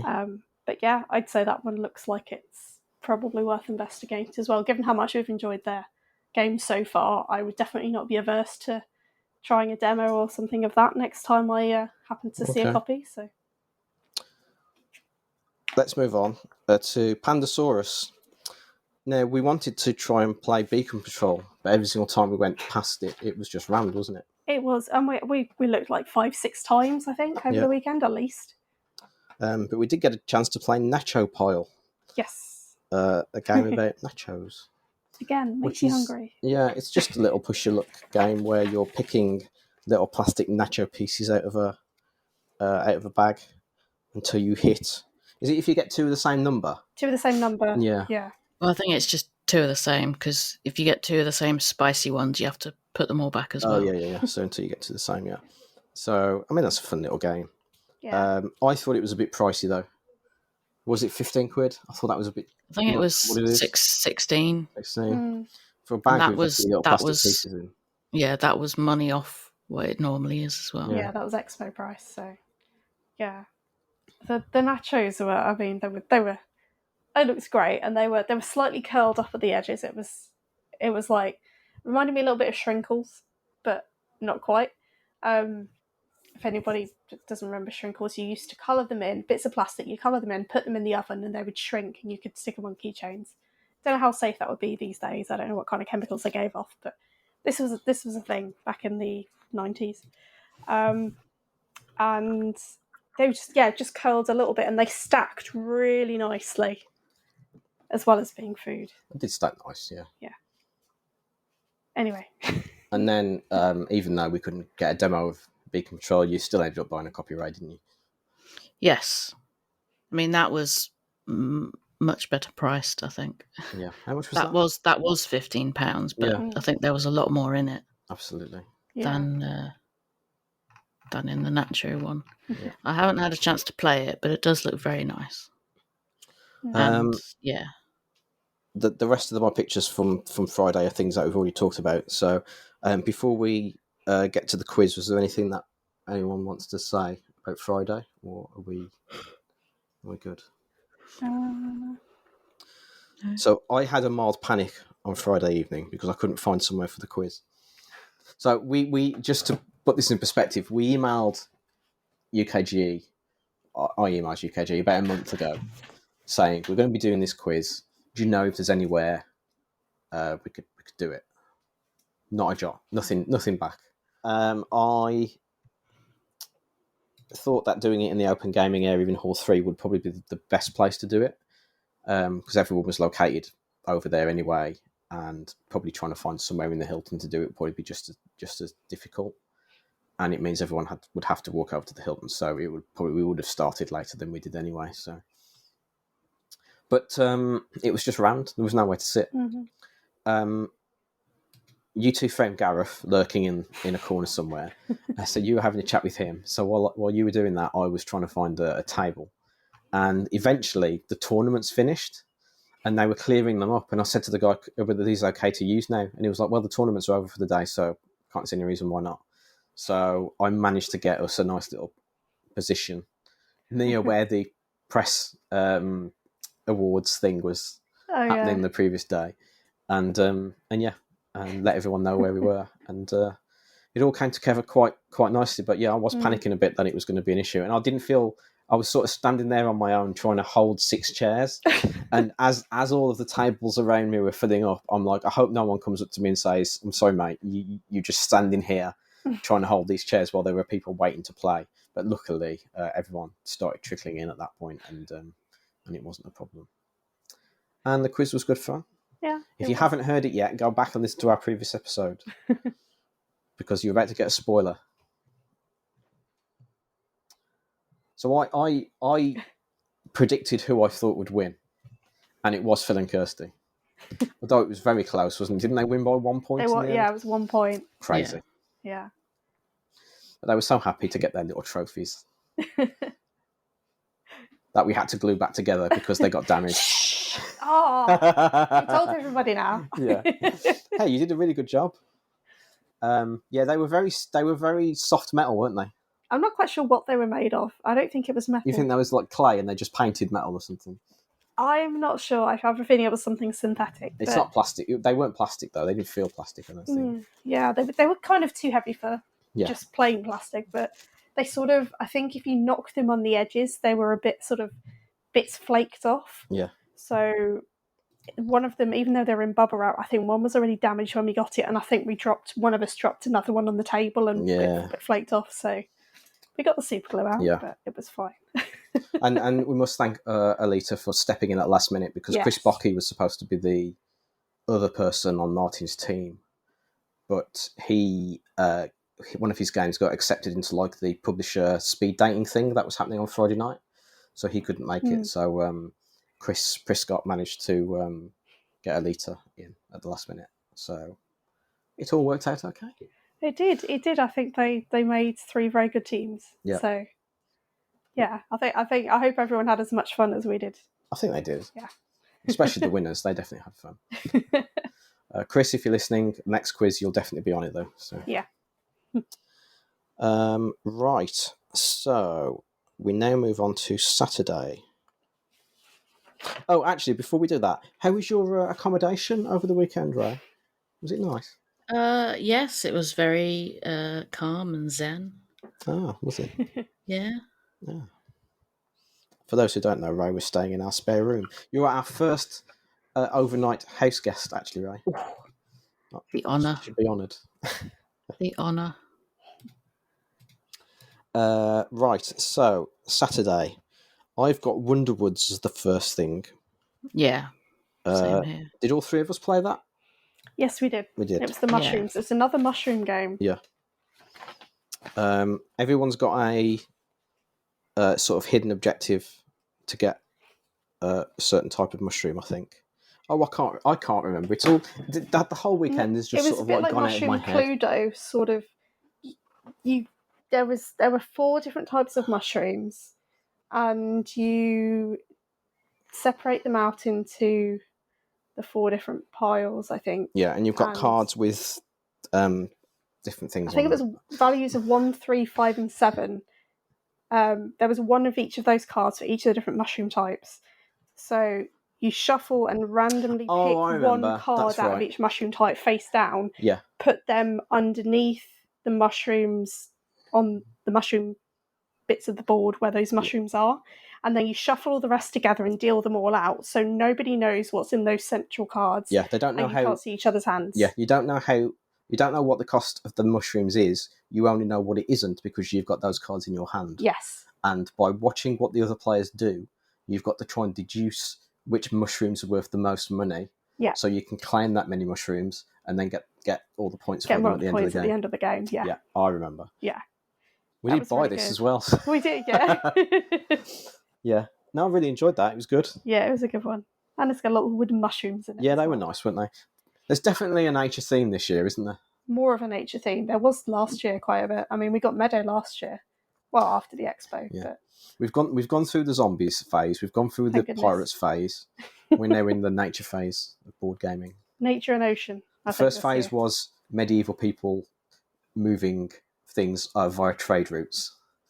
that was the 90s. Just reliving history. Yeah, and now we're on like nature, trees and stuff like that. So trees and stuff like that. Yeah. See how much I know about nature. I'm just a grade A biology student, me. Yeah. He says, having got an E for biology at GCSE. I didn't know that. Yeah, this is totally off topic. Some people might have heard me say this before, but they cancelled one of our pieces of the coursework, so we had to redo stuff like last minute. Oh. Apparently the school had been doing this one piece of coursework for years and never had a problem. And this year they submitted it, and the exam board were like, "That's not GCSE level. You're gonna have to make them do something else." Oh. So that wasn't fun. No. It was something to do with the metabolism of worms and how fast they moved under various conditions. Okay. Yeah, we had to measure like how far a worm would move in like different heats and based on different surroundings and stuff. Okay. Yeah. Interesting. Yeah. I mean, I wasn't going to get an A anyway, so it's not a big deal. But yeah. Anyway, moving on. We went to Taiwan Board Game Design, and they'd also. Oh, this is where we saw, because we saw that Phil and Kirsty had bought this. Yeah. And because we didn't realise it was there. Mm-hmm. So about 18 months, 2 years ago, there was a game on Kickstarter called Where Am I? Alice in a Mad Tea Party, which is a game set in Alice in Wonderland. And it was only available in Japan. We really liked the look of it. And we said to ourselves, if it ever comes out over here, we'll get it. Yeah. And it turns out that the designer had come over, or the publisher had come over to UKGE with Taiwan Board Game Design and was selling copies there. So we, as soon as we found that out, we reserved a copy online. Yeah. And then Saturday morning we went to pick it up, and we got a picture with the guy. So Gotani. Yeah. So it's spelled Gota2, but 2 in Japanese is ni. Yeah. So Gotani. And we played it the other night, and it's quite good fun. You have this little miniature table and chairs, and then there's a little proper doll's house tea set in there. And every player has a character, so you're either Alice or the Mad Hatter or the Queen of Hearts, for example. And there's one, if you're playing a 2-player game, there's one AI character that you don't know who they are. So you know who you are, but you don't know who the other 2 people are. And as you put the crockery on the table, at the end of the round, whichever position on the table your character is sitting at, you get points based on how many saucers, any plates. So how many saucers, how many teacups, how many large plates there are. And so what you're trying to do is, as the round is going on, you're trying to put stuff down that will give your character lots of points at the end of the round, but also not give away who you are, because the other characters can guess who you are, and they get points if they guess correctly. Yeah. So it's a fun little deduction game. It is. But the quality of the components is just top notch. It's a wonderful little mini tea set. Yeah, it's really good. I mean, it comes in the box. You punch it out, and then you build a little table and the chairs out of the cardboard. The pieces that it comes with, they all slot together. Yeah. And then they go back in the box. It's really good. So, yeah, really enjoyed that. And yeah, it's a nice bonus. We didn't know it was going to be there. No. It was really nice. And he signed the front of the box as well, didn't he? He did. He signed the front of the box, put my name on there. Yeah. And it was lovely to meet him. Yeah. The next thing I've got is Connecting Flights, an airplane game, which I did like the look of. Barzite Games, was it? Possibly. I did like the look of it, but it was a bit pricey, and I've already got a couple of airplane games that we haven't played yet, so I figured, maybe give that one a miss. But it does look pretty. I can't really remember much about it. But I think you're trying to ferry people from a source to a destination, aren't you? So. Yeah, I think there's different combinations over a world map, and I think you're playing as an airline, aren't you? And you're competing airlines with other players. Yeah. I think there are also some expansions that change the game around slightly, so there are different win conditions or different opportunities, different methods of winning, added in different strategies and things. So it does sound like a game that would be worth, if you don't have something similar. It sounds like a good one to investigate, but I think it probably just crossed too many boxes of things we already have. So yeah. Before we move on to Isla, do either of you have anything else from the morning? Let me double check. No. Okay. So, because we'd met Alita on Friday evening, I saw on her Instagram that there was going to be some playtesting of Isla, which we actually wanted to look at last year, didn't we? But we didn't get a chance because it was quite busy. Yeah. We saw it in the press preview and then didn't really get another chance. So it's a roll and write game where every player gets a sheet of an island. You put these little tokens on upside down, so you don't know what they are. Do you put them on upside down, actually? Or do you put them the right way up? I can't remember. No, you put them upside down, and once they're all laid out, then you cover them the right way up, yeah. And everyone starts in the bottom left-hand corner, and there's an exit in the top right. And you're basically rolling dice. There were six colours? 5 colours. 1, 2, 3, 4. I think there's 5 colours. Yeah. And you have these little markers that show whether you've used a colour or not. So say the blue dice has got a 5, you get to move your little person 5 spaces on the island. So you draw the little line to show where they've gone. Mm-hmm. And then you put a token to cover over the blue dice. So you can't use it again unless you end up uncovering it. Which you can do by resting. There's a couple of different ways you can uncover a colour, so you can use that dice again. But that's basically it. You're moving around an island. There are bonuses for doing certain things that appear throughout the game based on action cards that you draw. Mm-hmm. It's just a nice little roll and write game, and I really enjoyed it. I don't know what you two thought about it. I just want to play it again. I think it's set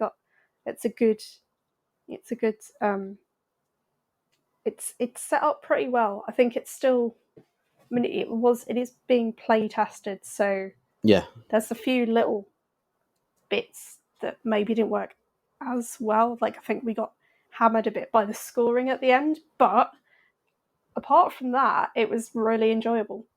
I'd recommend it. I think it's going to be a really good one. So yeah, why did I get minus 32 points? I can't remember. I think the thing that mostly got us at the end was if there's any blank spaces that you haven't gone through when you've been exploring. And because of the way it's set up, you can't cross your own paths. So I made a mistake fairly early on where I prevented myself I blocked my exit so I wouldn't be able to get off the island. Yeah. Which is one of the ways you win. Most easiest way to win is to get to the end of the island and get off. You can still lose, but that's a better way to do it. Whereas I got myself stuck on the island. So I was like, oh, okay, I'll try and do all the I'll try and explore most of the rest of it, but still lost a lot of points at the end for empty squares. But yeah, it was quite nicely done. You're collecting as you go around. You're collecting. You're doing research. You can choose to do research to collect. Once you've collected enough tokens of things off the island, you can research them and then gain the cards. Once you've researched something successfully, you gain the cards, and that gives you the victory points for the end. You ended up boxing yourself in, I think, didn't you, Ray? No, I didn't box myself in. I ran out of dice. Oh, that's right. You couldn't make any more moves. That's right. Yeah. You're the only one that got off the island, weren't you, Matt? Yeah. Somehow. And again, I only got 7 points, but didn't you both get minus points? Or? We both got like about minus 50, minus 30 or something. Okay. Yeah.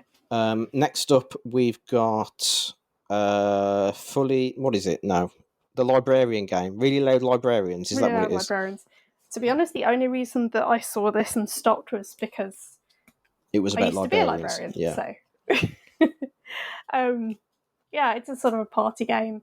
You have 60 seconds, I think, to guess as many words as you can, beginning with one of the letters that's adjacent. There's like a running to the librarian track. On there's a like track. a running track thing. Yeah, and it's got 3 holes, and it's like dial an old-fashioned telephone. It is a bit, yeah. If you guess, you've got to like the next 3 letters. So if a word you think of starts with one of those letters, and it is on the theme that is for that round, you move your character to that letter, and then the next 3 letters are revealed. And the aim of the game is to just do a full lap as quickly as you can, isn't it? Yeah, and each time you move on, you pick up another category card, and you have to guess words in that category. Did you? I thought it was the same category all the way through. Oh, maybe it's the same category for that one lap. Turn. Yeah. But yeah, it was okay. It wasn't anything groundbreaking, I don't think, but it's, it could be a fun party game or fun family game to play. What else did we see? Was that Waterstones who were selling that? There was actually Waterstones as in the book people. They had a massive stand, didn't they? It looked like they dismantled one of their very small stores and actually brought all the shelving with them. It was that style that they have of the wooden shelving. Yeah. But yeah, they were there just selling games. I mean, they have done for years. They've been gradually growing the number of games. Like I know they sell Big Potato games. I've seen Chameleon in there, I think. Yeah. But this was quite a lot. I was surprised that they were there this year. But okay. Next up, I've got Platypus, which we played. Then I've got Animals Gathering is next, Ray. Yes. So you were quite keen to look at this, and I have to say it was quite fun. Yeah. So I think the premise is that you're mages and you're in the crystal forest and you're trying to summon animals who happen to be made of crystals. To do this, there's like a central... I think you get... I can't remember how many... I think everybody gets 3 cards to begin with, and you pick one to be your first project animal. And then there's a selection in the centre. I think there's 5 in the centre of the board. And then you're rolling dice in order to get the shapes that you need to like put on the card to fill in the spots to make the animal. And you have, you get as many dice minus as many projects as you have. So if there's 6 dice to start with and you've got 1 project, so 1 animal in front of you, you get 5 dice to roll. There's 3 pairs of different colours. So I think it was orange, blue, and green. And on the different dice, there are different shapes. So some of the shapes are rarer than others. For example, I think the hex tile, I think it only occurs once on, I think it's the blue dice. So you've only got that 1 chance to get it there.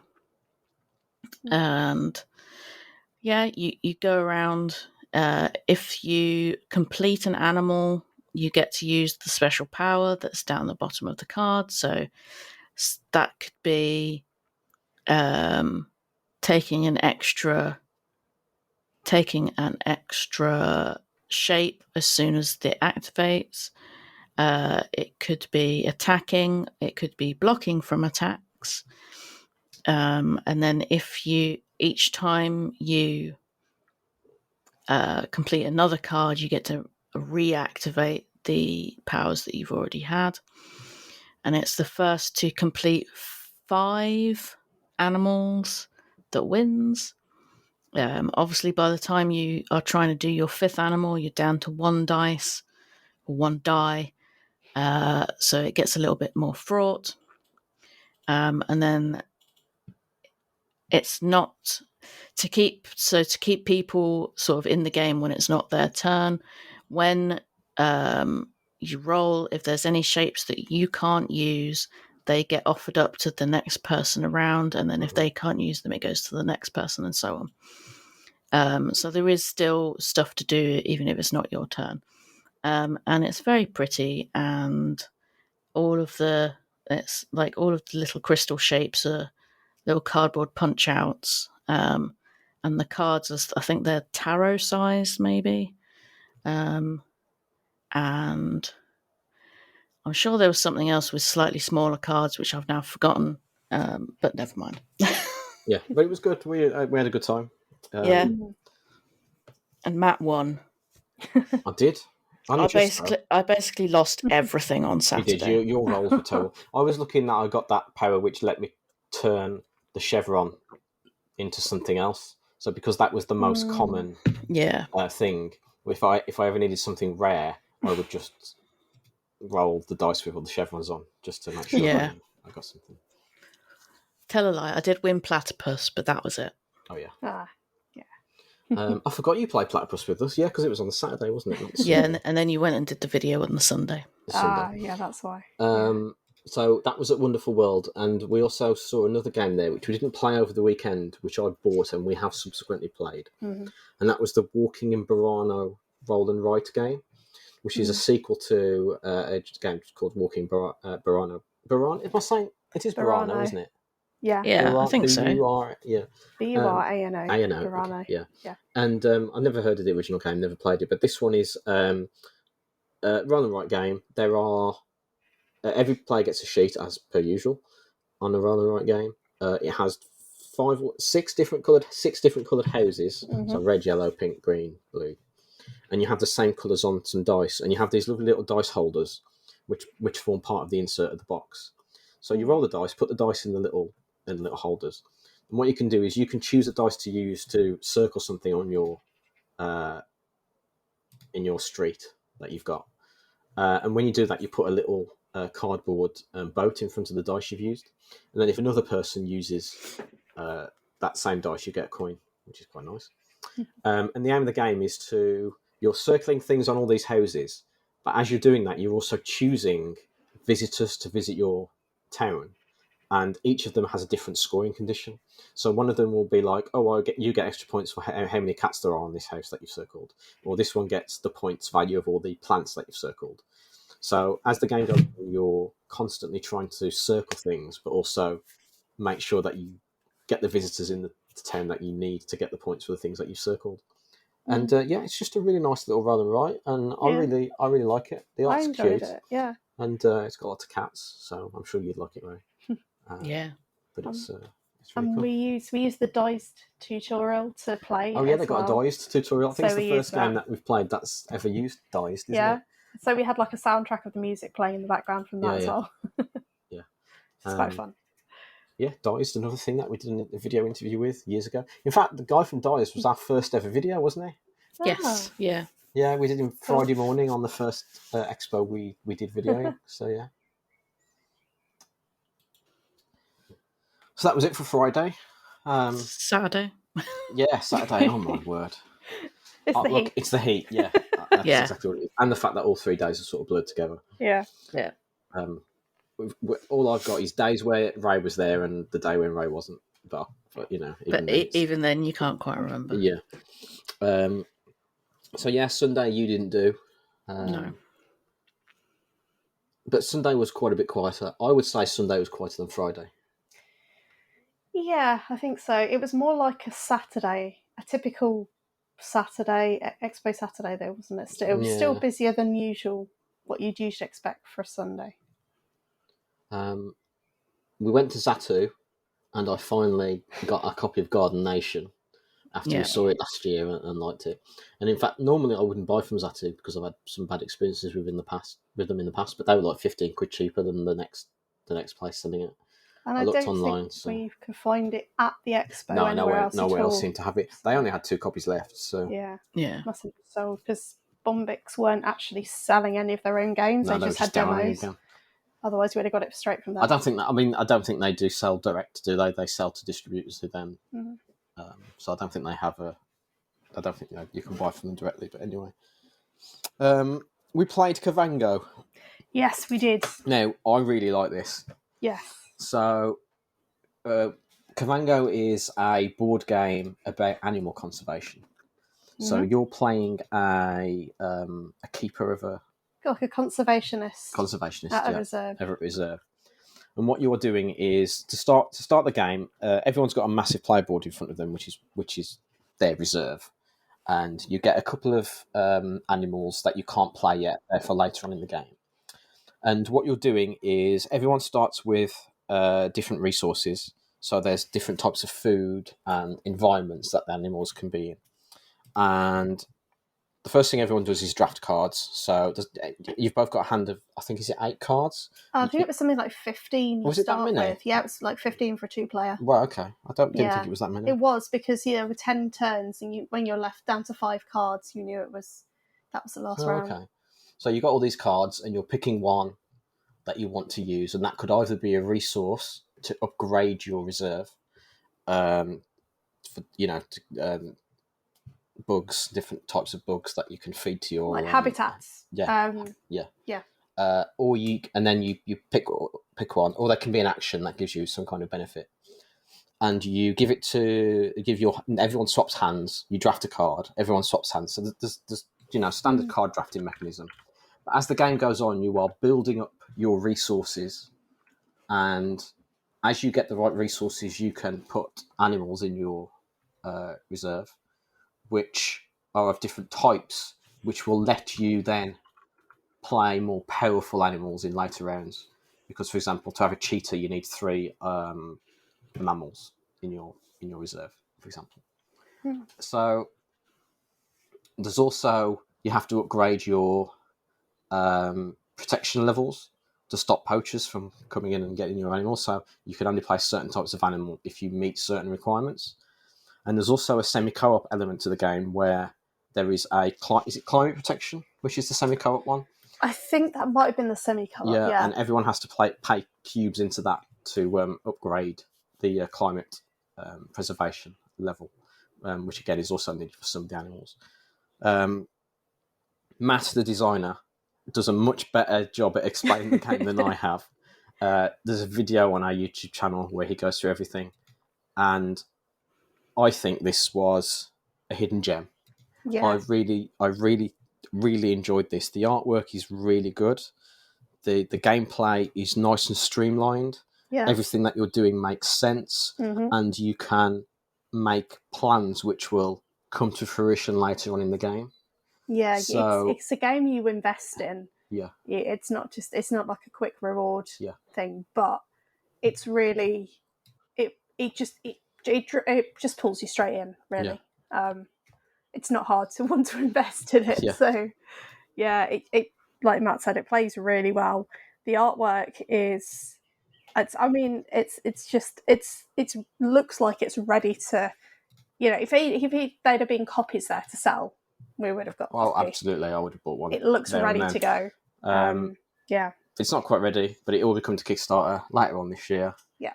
And it's going to be an instant back from me as soon as it appears, because I think it looks amazing. And it's Mazaza Games. Mazaza Games, well. yeah. So I don't think we've mentioned who they are yet. Yeah, but it's all on YouTube. It's all on YouTube. Everyone can find everything that's good on YouTube. That was I can't say enough good things about it. Yeah. So I better stop because I'll be here all day. After that, we had an appointment with Sophie. Was it Sophie? Sophie at Sit Down? Sit Down Games. Yeah, Sit Down Games. Where we looked at Tiwanaku, which won one of the awards. What else did we look at? What else did she They show also us? had Gardeners, Redwood, Redwood, Fairy Lights. Yeah, Redwood I'm really interested in. That's the photography one, where you're taking pictures of... It's a nature theme to get its animals in a habitat. Yeah, it's a really big thing. But you have your little photography mini, your photographer mini. You put him down on the board, and then there's these extra pieces which show their field of view. Yeah, it's like line of sight type thing. So yeah, you've got to position the animals and your photographer, and then put this little thing in front of him, and then you get points based on what animals your character can see. So I thought that was quite a cool little mechanic. And it's a circular board. I don't know if the tree's in the middle because it's called Redwood. I don't know if that's why, but also the sun moves around the outside, so that also affects what kind of the quality of light you get on the photo. So you gain and lose points depending on where the light is. It's just really it's quite unique. It's quite a unique gameplay, I think. Yeah. I can't remember why we missed the Kickstarter. We did see it on Kickstarter. I saved it and then just for some reason didn't back it. It didn't, which really annoys me. But I have it saved on my list of things to come back to. Though, so yeah, that looks really good. And also later this year they are releasing maps of Mysterra. I think it's later this year. Okay. As well. That looks like it's. I think that's quite competitive. It's more of a competitive game. Yeah. That looks quite good. I don't really have any more pictures of anything, so I'm going to have to rely on your list now to go through. Okay. So we had a demo of Wizards & Co. from Sinister Fish Games.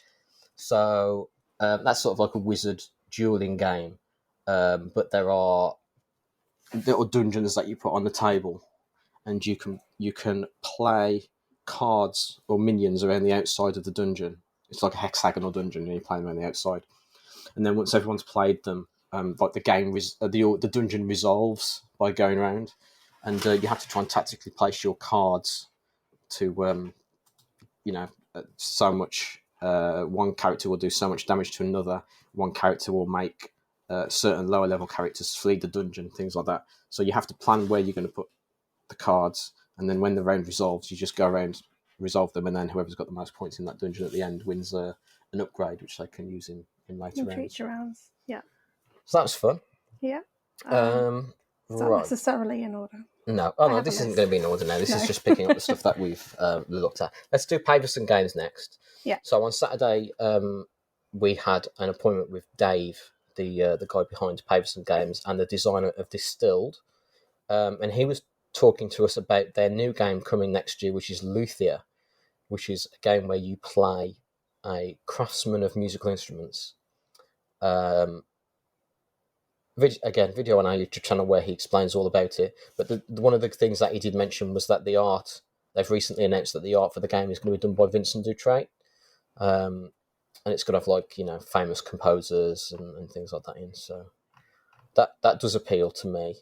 And I'm assuming it appeals to you, given your love of classical music as well. So yes. Yeah. I'm definitely signed up for the theme. So yeah. So that's Paverson Games. We did a video with Gareth from Far Place Animal Rescue, where they talked about Far Place the game, which is a sort of family game. He said it's got about the same complexity as Ticket to Ride. It's raising funds for the animal rescue charity, which is not a bad thing. Yeah, it's very good thing. I applaud what he's doing. The game looks fun. We didn't really have a chance to play it. We saw two young girls playing it, didn't we? Yeah, we did. And they were one of them was really getting into it. Yeah. So again, video for that on our YouTube channel. We stopped by Dranda Games, where we saw Isle of Trains, which coincidentally got delivered for me on the Thursday morning for the expo. And they won an award, didn't they? So I think they got at least 3. Yeah, they got one for Solar Sphere on the Judge's Choice, and then for the People's Choice, they got one for Isle of Trains and one for Solar Sphere, I think, but we'll come to that in a minute. We saw Pioneer Rails, which is their roll and write, and I said to Karen, I really look at this. I think you should do a late pledge to get the print and play. So she did, and then it turns out I backed it on Kickstarter and I've completely forgotten that I'd done it. We've got double. So, Karen's just paid £5 for a game that she didn't need to buy because I've already got It's extra support. I don't mind that. Okay. It's going to a good place. Yeah. Right, let's have a look at this list. What else have we got? We didn't look at any of those. We didn't look at that. Button Shy games. We did, yeah. They were really popular over the weekend. They sold out of a lot of stuff. Uh-huh. For those people that don't know, Button Shy are the company that make the little wallet-sized games. You've got one of theirs, haven't you, Ray? You backed it on Kickstarter years ago. Which one was it? I can't remember. It was like a set of them. And some of them I've given away since then, so I can't remember which ones I've got left, to be honest. Giving away your games? Yeah. I mean, I've done that as well, so I can't really comment. But we bought one called Tussie Mussy, which was a fun little game about building a bouquet of flowers. And what you're doing is you draw 2 from a deck, take it in turns doing that, but you put one card face up in front of you and one card face down, and the other player has to choose which one they want to take to put in their bouquet. And then when you've both got 4 cards, you both reveal your bouquets, and then the cards have got different scoring conditions on them. Mm-hmm. And whoever has the most points is the winner. Yeah. So it's a pretty straightforward little game, but really nice, and the kind of thing you can play on a plane or a bus. Well, not a bus, because you don't have little... We played it on our bed. Yeah. Planes, trains, things like that. The Button Shy games are generally pretty good for that. I think one of their most well-known is probably Sprawlopolis. Sprawlopolis, yeah. That was completely sold out every day we went to. I was looking at possibly getting... I ended up buying a Button Shy. I won't say which one it is because it's a present for someone. But I ended up getting one, and I was looking at Sprawlopolis, and they had like 3 copies left. And I was there at the stall for like less than 10 minutes. Then there were 2 copies left. And then in the end, I went for something else, but they were literally selling out in front of our eyes. So, yeah. We should also mention Crumbs from Minerva Games, the sandwich filler card game, which is right up my street. But it's very tactical and a lot more difficult than you would think from first looking at it. I had a go and I failed miserably at it. You have to put ingredients down on pieces of bread to try and make a sandwich for the customers that are in the shop. But you've only got so many moves to do it. But every single time you complete a sandwich, your number of moves refills back up to 5. Mm-hmm. So you have to sort of juggle making all these different sandwiches at the same time and to try and time the completion of them so you get the most benefit of resetting your actions back up to 5 every time.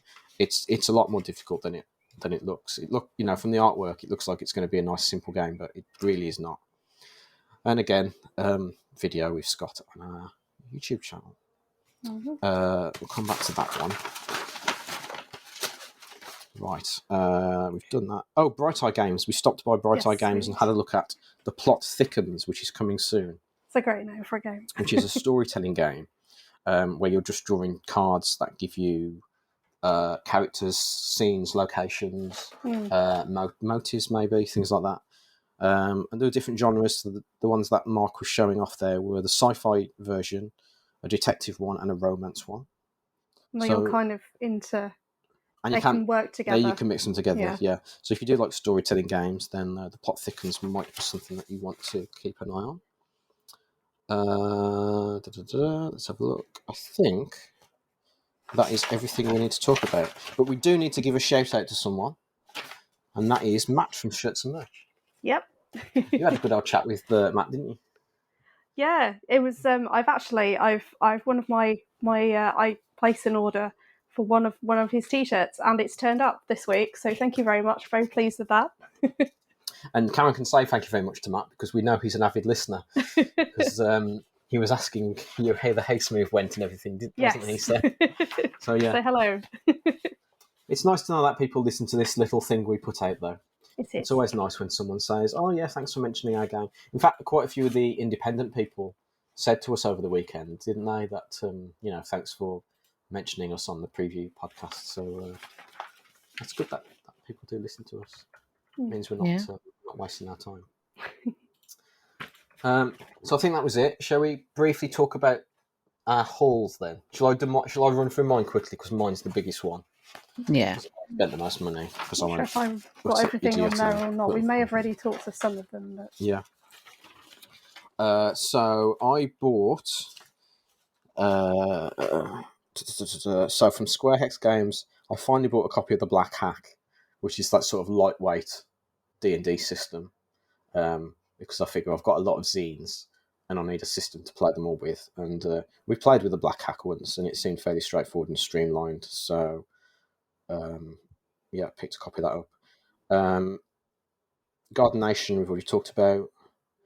I picked up an RPG called Spirit Symphony from iAmphibian, which I think is something we talked about in our preview show. It's the RPG where you've got all the various monsters and you're trying to cheer them up.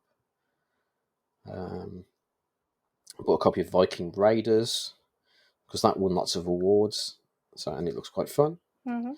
I picked up Momiji from Japanime Games. In fact, we played that. Did we talk about it? No, but it wasn't me that played it. No, it was you and I, wasn't it? Ray? We played that. It was the ones about the was it leaves? The ones about the leaves. Oh yes, collecting the leaves. Yeah, that was fun. Yeah, it was only I think that was only £15 or £16, so I picked up a copy of that. We got a free copy of Hero Realms digital. They were giving away they were giving away £10 worth of the base deck for the digital game. So you just have to sign up online for that. That was nice. Is that everything? Is everything you've put down on here? But I'm sure there's more. Got everything. I picked up that. Oh, what was it game? The mushroom game. What was that called again? Wonderwoods. Yeah. That, again, we talked about that already. That's by Blue Orange Games. Okay. So I don't think we mentioned who it was. Where's the picture? Oh yeah, there we go. Coffee and Chaos. I picked up my copy of Coffee and Chaos from Cobblepath Games, because that finished crowdfunding, and it was delivered this week. Walking in Burano, we've talked about. Rock and Roll, we've talked about. Plus expansions. Yeah. I picked up some Back to the Future playing cards from the Bicycle playing cards stand. And I got a couple of pieces of art and a cool notebook. And a fishing game for your nephews. And a fishing game for my nephews. From Haber. From Haber. So that's everything I got. I dread to think how much money I spent, but anyway. And what did I have? I was very sort of restricted. I got a couple of gifts, which I'll sort of skim over a bit because I don't want to give away what they are. But I also bought some stuff from Square Hex. Let's just say other D&D stationery-based accessories. Okay, that's fair. I went back to Honey Badger, who are always there. I picked up some of their tea when we were in Harrogate Aircon, and I got some more of their tea, some jasmine tea, which is the monk variety, I think, because it's all based after character classes. And I got some of the little jelly sweets, some rhubarbarian and custard. Yum. I got Vadoran Gardens from City of Games, which is sitting very nicely next to my copy of Isle of Cats, and is a little more portable than Isle of Cats as well. So I wanted to get that, although it's all kind of set in the same universe. I think the art's very similar. Acroma, which is a card game which we discovered I think it was a tabletop gaming. Tabletop gaming live in Manchester. Last autumn. Yeah. And we got a deck then, but we haven't. Well, I've now got my own deck as well, so we now hoping to pick it up a bit more and actually play against each other a bit. Yeah, it's good fun, that. It's good fun. It's got a companion app as well to help you track your scores. And also gives you sort of card information, and so that was good to be able to pick up another set of those. So we have had a game so far. Haven't played it. Looking forward to playing that more. Yeah. And also thank you very much to Chris, because there was an issue with my deck and he very kindly sorted out the card that I was missing every card's supposed to. So thank you very much. Yeah, every card's supposed to have a unique code on the bottom for you scanning on the app. The legendaries and the rares do, but one of your cards didn't have a code on. Yeah. So he sent you one in the post with a code. So I'm very appreciative of that. Yeah. And I also have increased my Carcassonne expansions. I've now picked up number 4, which is the tower. So I've now got somewhere to store all of my tiles that is not just in the box. Cool. But yeah, that was a fairly modest haul for me. Oh, and I mentioned I got the one Button Shy game as well, which I won't give away what that was. But yeah, I'm surprised I didn't buy anything. I don't think till it might even have been Sunday or late Saturday, which was really surprising for me. So if you think your haul was modest, Ray's is even more modest. Yeah, mine's quite restrained. Yeah. So I bought the sort of expansion set of cards for Zuli, so that it's now technically version 2 or 2nd edition. Mm-hmm. They don't all fit in the box though, so it's covered in elastic bands now. Oh. I bought Beacon Patrol, which we mentioned earlier, which I haven't played yet, but it looks very fun. I bought a copy of Animals Gathering. I bought a couple of T-shirts from one of the stores. I've forgotten their name. I think it was Red something or other. There were quite a few. Yeah.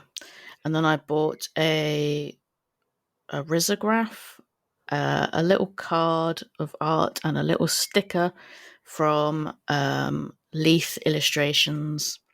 And that was pretty much it. Actually, Leith Illustrations was really good. They had some really nice art, didn't they? Yeah. Yeah. Definitely I think you got something from there. Yeah, I got a notebook from them with that's what that was from. all the D&D dice in nice bright and colours. the weapons. Oh, weapons! Yes, I forgot about that. I thought it was a square hex, but that makes sense. No, yeah, that was from Leith Illustrations. Yeah, I recommend checking out their Instagram page. They got lots of cool stuff on there. Most deaf. So, marks out of 10 for UKGE 2023. I'll give it a solid 8. I pushed that to an 8.5. Ooh. I'll go around an 8, I think. Yeah, so it's just over an 8 then. Yeah.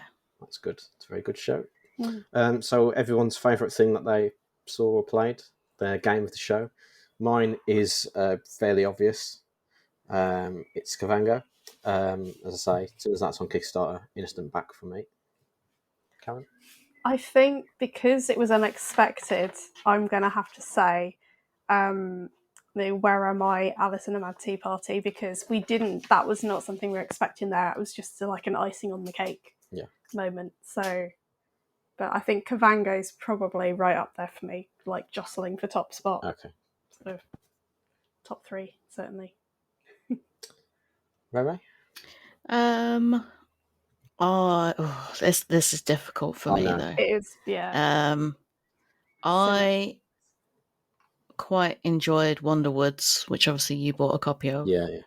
I also quite enjoyed Rock and Roll, which you also bought a copy of. Yeah, that was cool. So, but then I also bought some stuff, but I haven't played all of it. I'll go for Wonderwoods. Okay. Because I won. That's a good reason. Yep.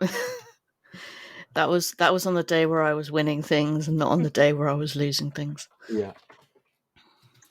So there we go, folks. That's our roundup of UKGE 2023. I've got a new outro now. So basically, all the stuff we usually say, we don't need to say anymore. If you just go to links.offlinegamer.co.uk, you can find links to our website, the podcast, our YouTube channel, all of our social medias, Instagram, Twitter, Facebook, Mastodon. A link to our Ko-fi page if you want to chuck us a few quid to say thanks or keep up the good work, and a contact us form if you want to get in touch with us. So there you go. Everything is at links.offlinegamer.co.uk. So before we go, Rai has something that they would like to say to everyone. So Rai, take it away. This isn't in any way scripted or planned, so excuse me if I end up rambling. So, as some of you may have noticed, we haven't necessarily been as regular in our episodes over the last sort of couple of years. And a part of that is sort of me not necessarily, I don't know how to phrase it. Low energy, feeling drained, having a lot going on. Yeah, I've got a lot going on. So last year, I think I probably mentioned I was quite burnt out from work. I've since changed my job. I suppose, secret secret bonus of changing job is that I've now got lots of things to learn, and I'm busy, but just in a different way. I've also had some various health problems, and recently was diagnosed with ADHD. And all of this sort of comes together to sort of affect my level of gaming sort of engagement, I suppose. I don't get to play as much as I would like. Equally, I'm not necessarily as sort of connected with the hobby or the community as I once was. So with that sort of in mind and thinking about the podcast going forward, I am sort of taking a bit of a step back.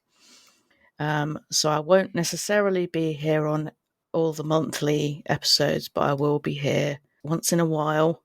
So I'm still involved, just you might not necessarily hear my dulcet, sweet tones on every episode. And I believe, would it be appropriate to announce also Karen's official involvement in the podcast at this juncture? I mean, Karen's sort of been hovering around the edges for a while now. Yeah.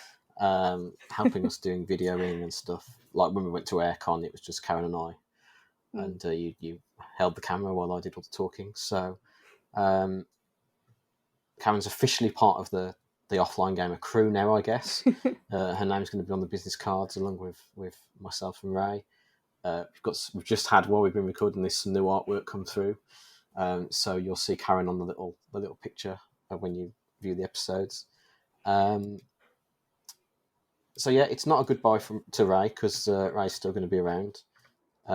And we probably won't do, Karen and I probably won't do the same sort of thing that you and I did, Ray, because I think, I mean, we could do, but over the last couple of years, I've obviously done a lot more like one-on-one interviews with creators and that on the podcast feed. So I'd like to keep that going. And I've already got a few people I know want to be on the podcast, so I think that's a good excuse to get them on to have some, meandering conversations about board games with different people in the UK board gaming industry. Because we like to highlight the independent creators on our content, so we'll just keep on doing that. Now I feel like I'm the one who was rambling, because I didn't really know where that sentence was going to end when I started saying it. So. I mean, it's no less professional than the rest of the podcast. That's true. That's true. What are you talking about? I mean, you've not been treated like a professional all these years. No comment. So yes, don't worry, listeners. Ray is still going to be around. We'll do, an old-fashioned episode every probably 2 or 3 months, maybe. Yeah. Just whenever Ray's feeling up to it. But yeah, we're already planning on going to conventions and things next year. So you'll still be going to UKGE. You might be coming to Aircon with us next year. If there's a one in Manchester, maybe you can come to that. I don't know if they are doing the tabletop gaming in Manchester, though. We don't know yet what's going on with that. So yeah, the future, we're still going to keep going. We're not ending by any means. I'm feeling really tired now, and I'm struggling to get my words out. It's 10 o'clock. It's boiling hot. So do you know what? I think we should all just say goodbye to the listeners and all go and get a good night's sleep. How does that sound to everyone? Yeah. Sounds good. Go and chuck a bucket of cold water over your head to cool you down. Oh, I've got an ice pack in the freezer that I might have to go and retrieve. Yeah, just lie on it. Yeah. Good idea. Right. I've just lost the ability to speak. Yeah. So thanks everyone for listening. As usual, if you have stayed to the very end, Thank you. Well done. We know Matt would have done because he from Shirts and Merch. So for you, Matt, goodbye, and we'll speak to you all in our next episode. Bye-bye. Bye. Bye.